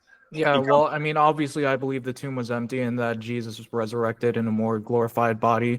Not ethereal in the sense that it couldn't have physical impact with reality, but glorified in the sense that, he didn't necessarily have kidneys or something where he can get tired or something like that. So yeah, I believe it was empty. Did he have the same hairstyle as before he died? Don't know. Okay, just curious. Hopefully, you had my hairstyle. Did you have any thoughts, Eric? Even something to say to the super chatter and unpack here? Yeah. Ask Mark. The tomb wasn't empty. There was a guy in a white robe in there. Ask Matthew, ask Luke, and then the tomb is empty, but then suddenly two men appear. And if you ask John, the tomb is empty, and then suddenly two angels appear. Yeah, so if you were there in real life, you would see a superposition of all of those different contradictory narratives. Yeah. All right. Oh, and there was an earthquake. It was an earthquake that everybody else forgot about. Well, let's get in our time machine. We'll try to report back to Bart Ehrman another day. Hold on here. We're gonna screen share. So let's see what's going on. Apollos, you are on your own, so I do want to give you a chance to be your best representative of your side. But I want to ask Grayson and Eric as well. Are you guys in a hurry in any type of fashion? I know, Grayson, you were kind of like, is there like a time constraint, or are we good to just carry on? I can't speak for others. I was just stupid and you're just trying to rush me, Grayson. No. I made two commitments with my time that were simultaneous, so I was supposed to be two places at once tonight. So some friend of modern day debate. You are trying to make me rush. All right, no, I'm just messing around. All right, let's just carry on then, since it's already too late for Grayson apparently to go have his fun. This is the fun you're having tonight, Grayson, and Eric's not protesting. So let's just flow along. Go ahead there, Apollos. Tell us what we got on the screen. Yeah, so the relevant contradiction is whether or not there were angels or two men or like one man. So obviously some literary spotlighting is going on. In all four gospels, they're understood to be angels, even in Mark by the mention of a white cloth, which is typically characteristic of angels appearing in the form of in an anthropomorphic form. That's all I got to say about that. This is not obvious. This is just excuse making. In a court of law, if somebody said how many people were in the car, one person said there was one person in the car, another person said there were two guys in the car, and another person said there were two very different guys in the car, angels or whatever. The reasonable conclusion is these people are making up their story and they're doing it independently. And so the best explanation is that the story is largely made up. Yeah, and I would just say that a possible explanation doesn't leap to the most likely explanation, and that's what these apologetic rewrites sort of are, or not rewrites, but negotiations are. Where's my house? Yeah, Ryan left. What's? Yeah. I can't. It's also weird. We can't read super chats. Yeah. It's a little weird why they would call them angels in one case and men in the other. If they're both divinely inspired from the same being, you would expect there to be some sort of consistency of that if they're ultimately coming from the same divine source. And just because you're just pointing out that, they wore white clothes, it's like that doesn't mean that they're therefore angels either. Yeah, well, each one is writing from their own perspective, and even in the case of John, it says that Jesus did many other things, and many of the things that happened weren't all exhaustive. So I'll just Yeah. point out that they're not each writing from their own perspectives, because there are many times where they directly quote from other gospels. Yeah, so the Like, synoptic for problem, instance, but even the synoptic problem, really quickly. For instance, the Gospel of Matthew, which is supposed to be an eyewitness from Matthew, has scenes in that gospel where the Apostle Matthew, who's supposed to be the author, is interacting with Jesus. And you'd think we'd get a first-person perspective there, but instead, for those parts, he literally just quotes almost word for word from Mark. Why would an eyewitness quote from somebody else almost word for word for an event where they were actually part of that event? They should describe it from their own perspective if this was an actual eyewitness. Yeah, and I would say that, am I muted? Okay, never mind. I would say that they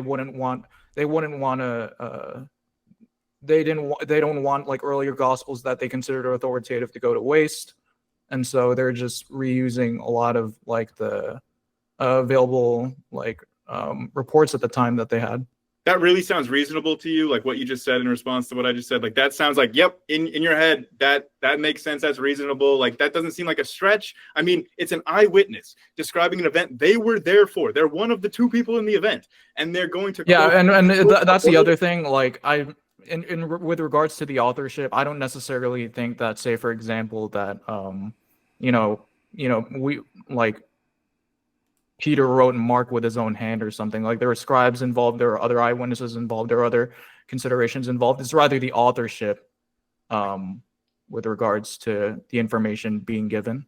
Well, that seems to contradict your overall point about their reliability being evidence for Christianity. If now all of a sudden you're questioning about the reliability of their authorship to describe specifically events that should have been from a Well, they're all eyewitnesses, but are quoting from somebody's perspective who was not an eyewitness. That is weird. An eyewitness testimony. Well, no, I never said that. I never said no. I said that it's all eyewitness testimony, but in that particular scenario, it's not the eyewitness Matthew.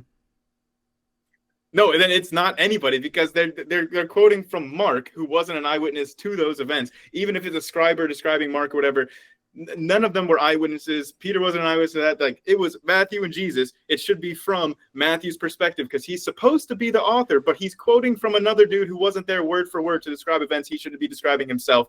It stretches all credulity. I think I've already made my point, so. All right. Well, I'm sure that the audience will feel that way as well there. Did you have anything to add there, Eric, or would you like to carry on as well? I already made my point with regard to it. All right, let's carry on then. Thanks to the panel again. It's been a lot of fun. And let's see here. Oh, man. I might have to... I'm going to read this one because there's no punctuation. Sorry, what's up? No, never mind. Continue. No worries. Amen Yaman says, it's once again, the punctuation here.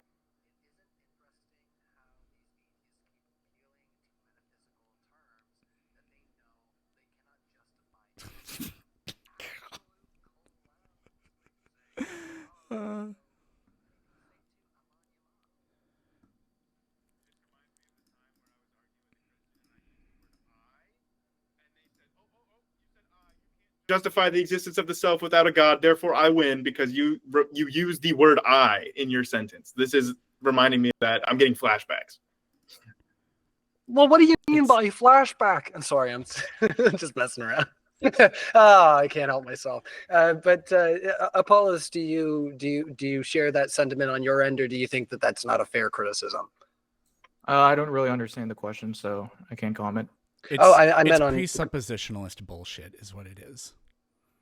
Oh, okay. It's like, oh, your I don't I think the tag argument is necessarily like good. So yeah, well, good. Awesome. Well, I'm liking our Christian opponents more and more, like, compared to the normal Christians I talk to on YouTube, because like they're not young Earth creationists. They accept science. They reject presuppositionalism as a stupid argument. Like, these guys you're all right, Apollos. You and Travis not being here, but like you're one of the good and I'm not ones. gonna lie, like they go like, You're so you guys are the good ones too, right?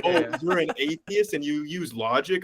Didn't you know that God is required for logic? So you just proved God. And like, I'm so freaking tired of the precept argument. So yeah. And I kind of half expected like Planet Peterson to pull out his Spanky Bible, and I also had like my rhetorical thing in return. So like, I'm glad that. Disappointed. What is Yeah. this? It's right The here. Spanky Bible. What is this? The Spanky Bible. This book is true. There, that proves it. This book is just a testimony of claim. There's no way for us to assess. Oh shoot, my thing's backwards. Oh, he got the New Testament of the Spanky. Yeah. No, it's not backwards on our side. I see that. No, okay, no. gotcha. I have the true, uncorrupted, original Spanky Bible, and this event was foretold. Things will happen. So I actually knew that you would do that. See, I thought you were going to pull out like, a ping pong paddle or something. I was going to say, this is getting weird again, guys. Holy lightning. The Spanky Bible? What is going on here? Yeah. This is one wild one. All right. Yeah, we'll have to. No, I can't. I got to behave myself. You guys are getting me all riled. CT Donners, 1991 asks, for atheists, can you account for logic from your worldview? If all we are is molecules bouncing around, how can we even trust our minds are perceiving the world properly and not schizophrenic? Because they're reliable enough to survive. You're not getting eaten by predators that you just couldn't freaking see right there. Okay, like it's reliable enough to survive. We know that because of evolution. This is literally just the presupposition argument we were just freaking complaining about. Yes, yeah. I can justify knowledge or logic or whatever stupid thing the presuppers are saying with our own presuppositions that we all necessarily have to make. I presuppose an objective reality exists, and I presuppose the reliability of my senses, just like everyone else freaking presupposes. But the presuppers never get that part. Yeah, and we continuously make attempts to validate the opinions that we have, because the claim was like, how can you even know what you think is true? We have co-referential experiences with other agents, so we are able to assess the validity of our claims by being able to test them in the real world and by having other agents do the same thing and cooperate. How the preceptor typically deals with them saying, well, how can you know about the reliability of your senses? They just say, oh, well, I presuppose that God revealed it to me. Yeah, so this is the dumb presupposition that is so dumb. Anyways, we can move on. And just to throw a monkey wrench in here, just before we do move on, I just want to ask Apollos, just on that same vein, like, is there a type of what you might call a presupposition that you would find acceptable in this argument, just to try to poke the bear a little bit and keep the conversation rolling?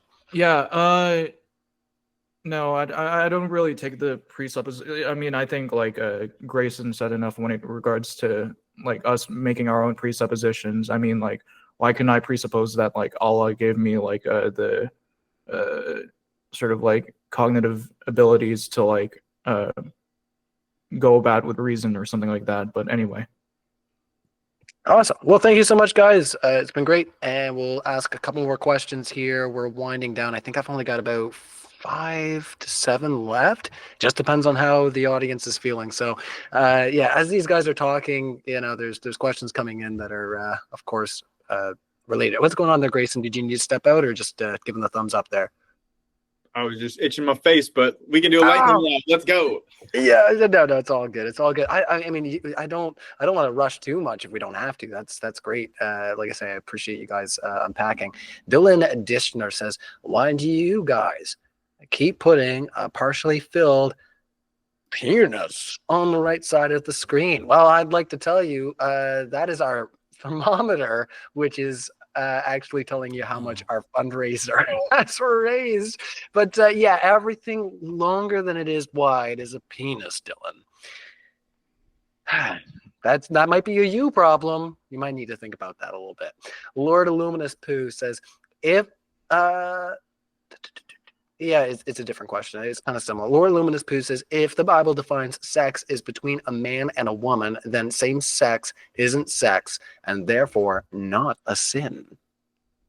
Yeah, I read that earlier. It's pretty dumb, and I'm pretty sure my opponents can agree. It's not what the Bible defines as sex, but what it defines morally permissible sex. So, This kind of strikes me as like one of those arguments that's like trying to philosophize God into existence, but this time it's like trying to like philosophize Christians into agreeing with you morally.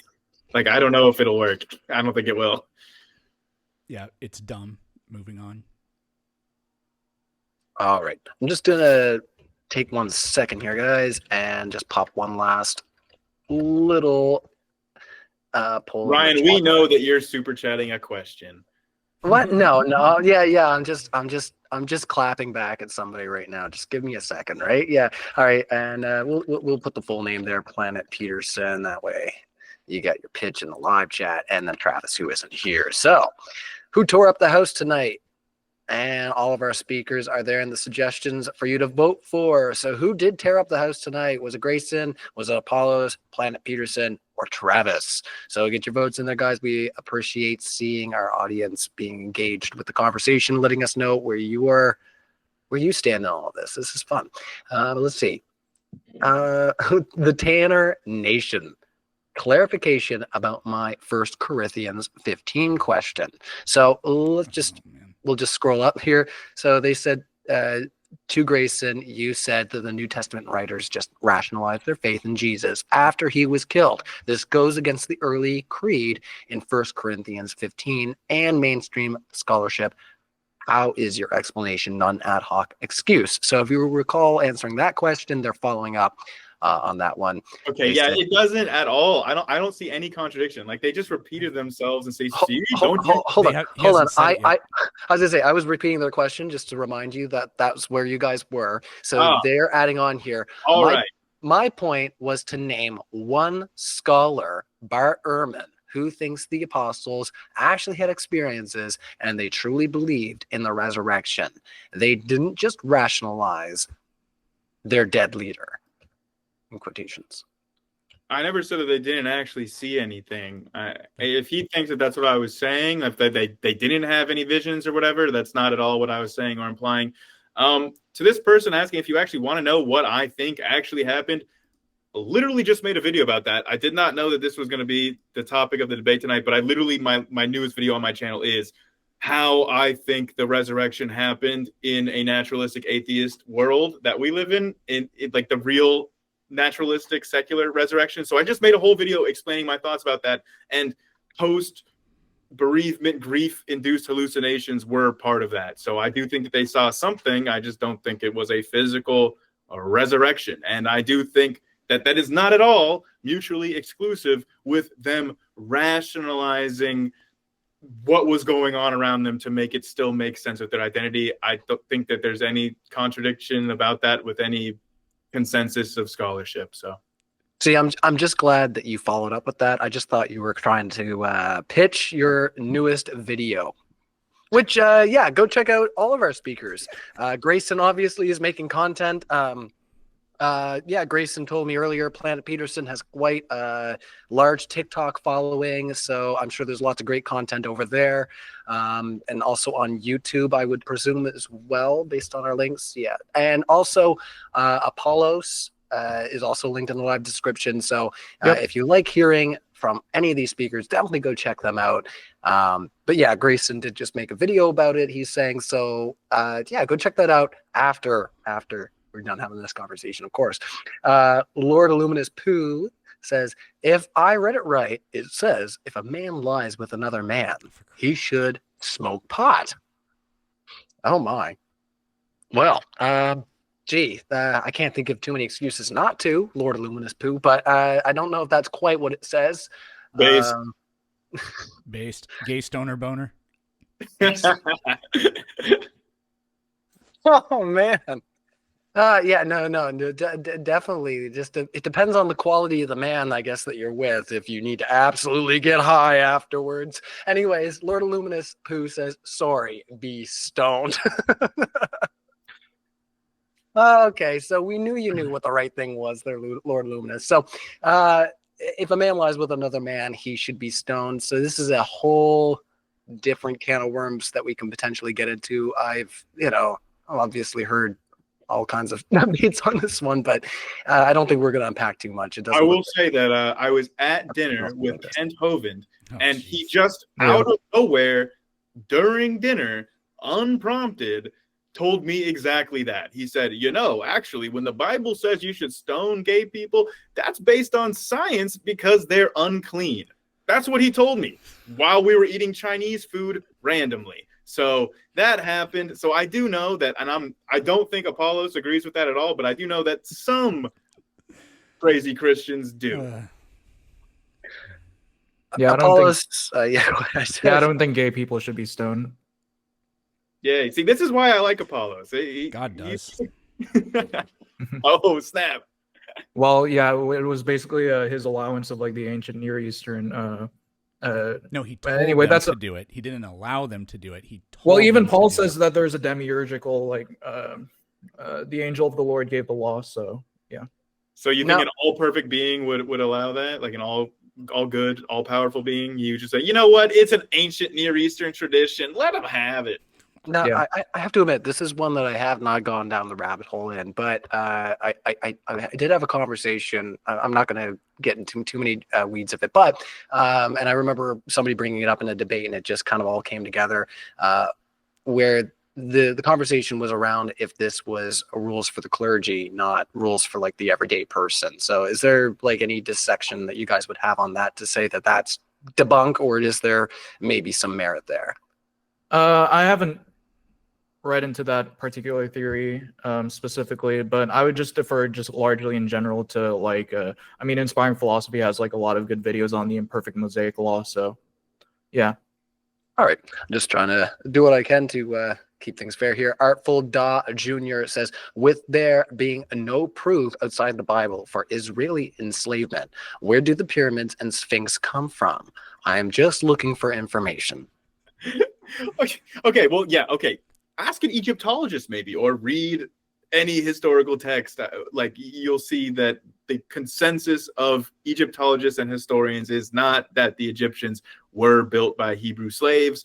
They were built by Egyptians, many of them volunteering service because there was like immense religious significance to using your labor to build the pyramids. And we also have their receipts of being paid in things like beer. Like they were getting paid in beer. We have their camps. They were even literate. They were writing in Egyptian. Oh, God, they were musicians. Sorry. Keep going, Grayson. Getting paid in beer. My point is that the entire biblical narrative of, it's not even the biblical narrative. It's just like a common misconception that Christians have that the pyramids were built by Hebrew slaves. It's just like none of the actual historians or experts or Egyptologists or even the well-informed Christian apologists would ever make that argument. Yeah, I mean, it does say in the Bible that God delivered them out of slavery from Egypt, but not specifically that they had anything to do with pyramid building. But the whole story is completely farcical. So, but how are the pyramids built? By Egyptians using mechanical advantage. There you go. Yeah, we have several techniques like wetting the sand and sliding them up like long ramps using canals and stuff, which we actually did find the artificial canals that lead up to the Giza site that were used to transport the material. So we know the naturalistic way that they did it. They didn't need aliens or whatever. All right, Grayson is not into the alien theory, so it sounds like that's something that you would delve into. So maybe we can hammer that one another day. Who tore up the house tonight? Let me just go over the poll there, fellas. We have Planet Peterson ruling on the poll right now at 35%. And then we have 33% for Grayson, 19% for Apollos, and then 13% for Travis. So these polls are just for fun. So don't take them personally, but it gives us a little bit of a feel of where our audience is right now. We have had a rotation of probably over 2,000 people here throughout the night, if not more. So, definitely a diverse a group has been through. 50% on the first poll. Can't ask for better than that. Hey, I'm just saying, I'm looking at the poll, Ryan. I'm seeing 35% for Grayson, 34% Planet Peterson. So I don't know what poll you're looking at. Let me just say, I'm seeing some biased moderation right here. I'm so biased. It's because you're not coming to New Jersey. we did all that fun stuff in Texas, and now you're not. No, I'm just Ryan, you know that New Jersey has always been very high on my bucket list. But yeah, I was gonna say you're on the other side of America right now. I know you're further away from New Jersey than I am in Nova Scotia, so I totally get it. But I've got to use it as a free pitch to say DebateCon 5 is coming up. It's going to be February 15th and 16th. Grayson's not going to be there, boo! But lots of great people are going to be there, and hopefully we'll see Grayson maybe in between then for some other debates, and you can help us promote the event. Not just picking on you now. But no, it was great meeting you last time. We had a lot of fun, and did some things in Texas we're not supposed to do, but is totally fine in New Jersey. So now you're like, get out of here with that, Ryan. I'm from Canada. Like it's fine across the board. What's going on? Live chat can hate all they want. Yeah. Anyway, Dylan Dessner says, "Go Bills for tomorrow." I appreciate Ryan and all the speakers. Yes, we appreciate you as well, Dylan Deschner. Go Bills for tomorrow. Tina L says, Mark and another have particularly same words. And, and 4 different authors have 4 different perspectives. Which is the contradiction in the Bible? See, I was reading this one earlier. Yeah, I read that earlier, and the mean? consensus of the scholarship is that they both use punctuations. dependent and independent sources. So, like with 2 source hypothesis, you have the Q source, you have the Mark that Matthew and Luke are both using, and their own individual redactions, M and L source. So, yeah, the 4 gospels are 5 sources. So, yeah.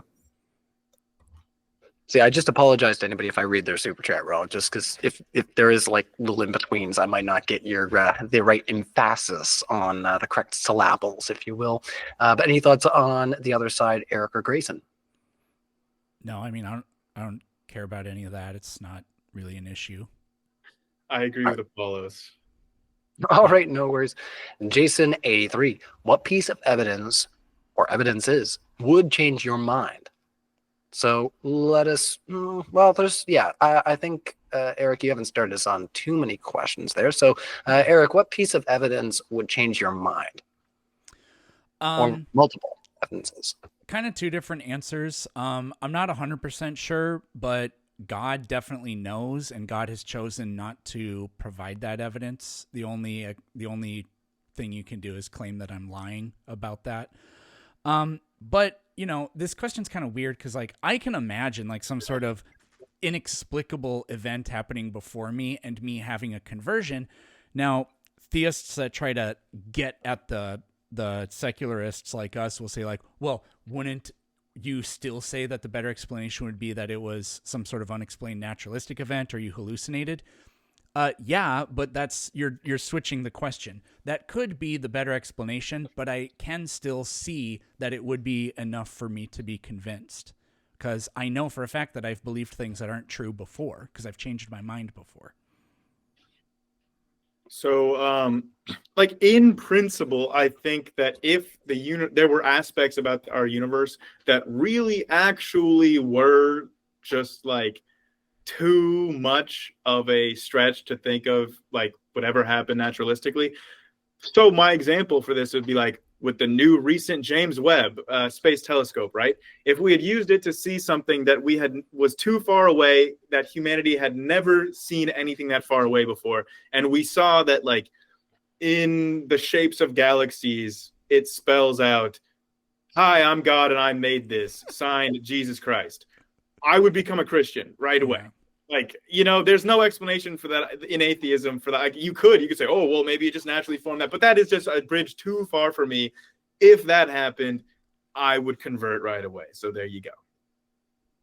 Yeah, for me, I don't know if it would necessarily change my mind, but it would definitely give me pause in terms of like my confidence in the Christian belief. But basically, a miracle that is with evidential weight similar to the resurrection of Jesus. And if there were enough of that, I guess I could find myself becoming an atheist. So cool. We should talk after this, Apollo. So I'm going to try to bring some examples to you. yeah, for sure. Awesome. Well, glad we're making good relations here, fellas. Like I said, what a great change of pace. I was very looking forward to hosting something a little outside of the usual ballpark that I've been riding in lately. So That means flat Earth. Hey, so excited. This is my wheelhouse. Social, political, religious debates. These are the things it's my bread and butter. You can't be messing with my bread and butter, guys. Tim Davidson, the Bible has what you need, like Rondo. Anything to say to Tim Davidson? It's what plants. Yes. It's what plants crave. It's got electrolytes. So good. All right, Sarah Yoon says, Grayson and Peterson, review the alternative hypothesis, new video, why you should believe a more conspiracy theories. I'm curious about your point of view. So if you haven't seen this video, why you should believe more conspiracy theories, I haven't seen it, but just based on the title, I give it a fair shake, but is there some merit there? Or do you think that that's maybe not a great idea? It's up to you guys. What do you think, Grayson? Start with you. What's going on, bud? If they super chat my channel, maybe I'll do it. I don't know. I mean, it sounds like an interesting video. I'll definitely watch it. I don't know if I'll make a video on it, but it sounds like an interesting video that I would like to watch at least. Any thoughts there, Eric? Yeah, we're trying to chime in. I mean, I don't even need to watch the video. The more I pay attention, the more I have come to realize that George Carlin was right, that everything is for sale, including this country. So conspiracies definitely happen. Oh yeah. Well, we love George Carlin, but yeah, I gotta keep my cards close to my chest here. You know how it goes. I love George Carlin. Yeah. Did you hear that George Carlin is actually still alive? I heard that he was spotted. So is Michael Jackson. Any thoughts over there, Apollos? Sorry, what is the question again? Elvis is alive and well. No, I'm just kidding. All right. So, it was a question asking Planet Peterson and I to review a specific video about why you should. Oh yeah, it wasn't even a question. I haven't seen it. So yeah, I was just saying, unless you've seen it, but yeah, they are. I think they're curious about that perspective. So we'll carry on to the last super chat for now. If anybody has a question, this is my last call out. Get your super chats in now.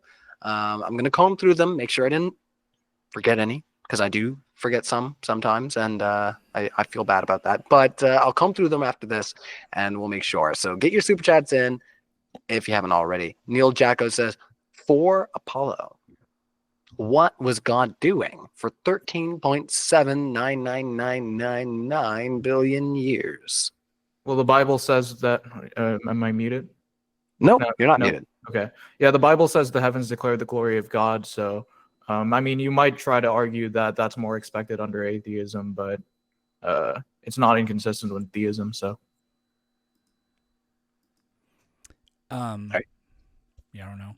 They weren't very specific, but I think there maybe is a serious problem, especially if you take the theistic evolutionary perspective, that there was untold miserable suffering for life on this planet. And, the redemption to that is supposed to be like it doesn't start until in the garden, but it actually starts way before that if we take this perspective. And so what was the point of all of that before a fall even happened or whatever? But I don't know. Like I said, they weren't very specific with their question. I can answer this question very specifically. What was God doing for 13.7999 billion years? He was mad chilling. Yeah. Mad chilling. Most Yeah. likely. Yeah. mad chilling. Playing Call of Duty. Goofy the Cat put in $1, and there's no question attached to this $1, but it was the first super chat that they ever did. So Goofy the Cat. Ryan can't type. Well, I was going to say, Goofy the Cat, if you want to put your question in the live chat, since that was your first super chat, maybe you didn't input it properly, and that's okay. It happens, but I do want to know what your question was since you felt compelled to put in a first one. But that's just goofy. You're a goofy cat. Not putting your super chat in. It's literally their name. Okay. I can't be hated on for this. Payne Davidson says, does God have a belly button? In the person of Jesus Christ, he used to, but yeah. Okay. Well, we don't even know that. Belly button lint? Wait, by belly button, does he mean like the actual like out A word? belly button, yeah. Oh, I okay, never mind. think So the whole yeah. doesn't count. Well, No, like a belly. Your answer is sufficient. Yeah, like if Jesus was a man who was born of a woman, he had a belly button. It's fair. Does Yeah, God the that's fair. Father have a belly button? I mean, if we're made in His image, presumably yes. Did Adam and Eve have them? There's a good question. Yeah.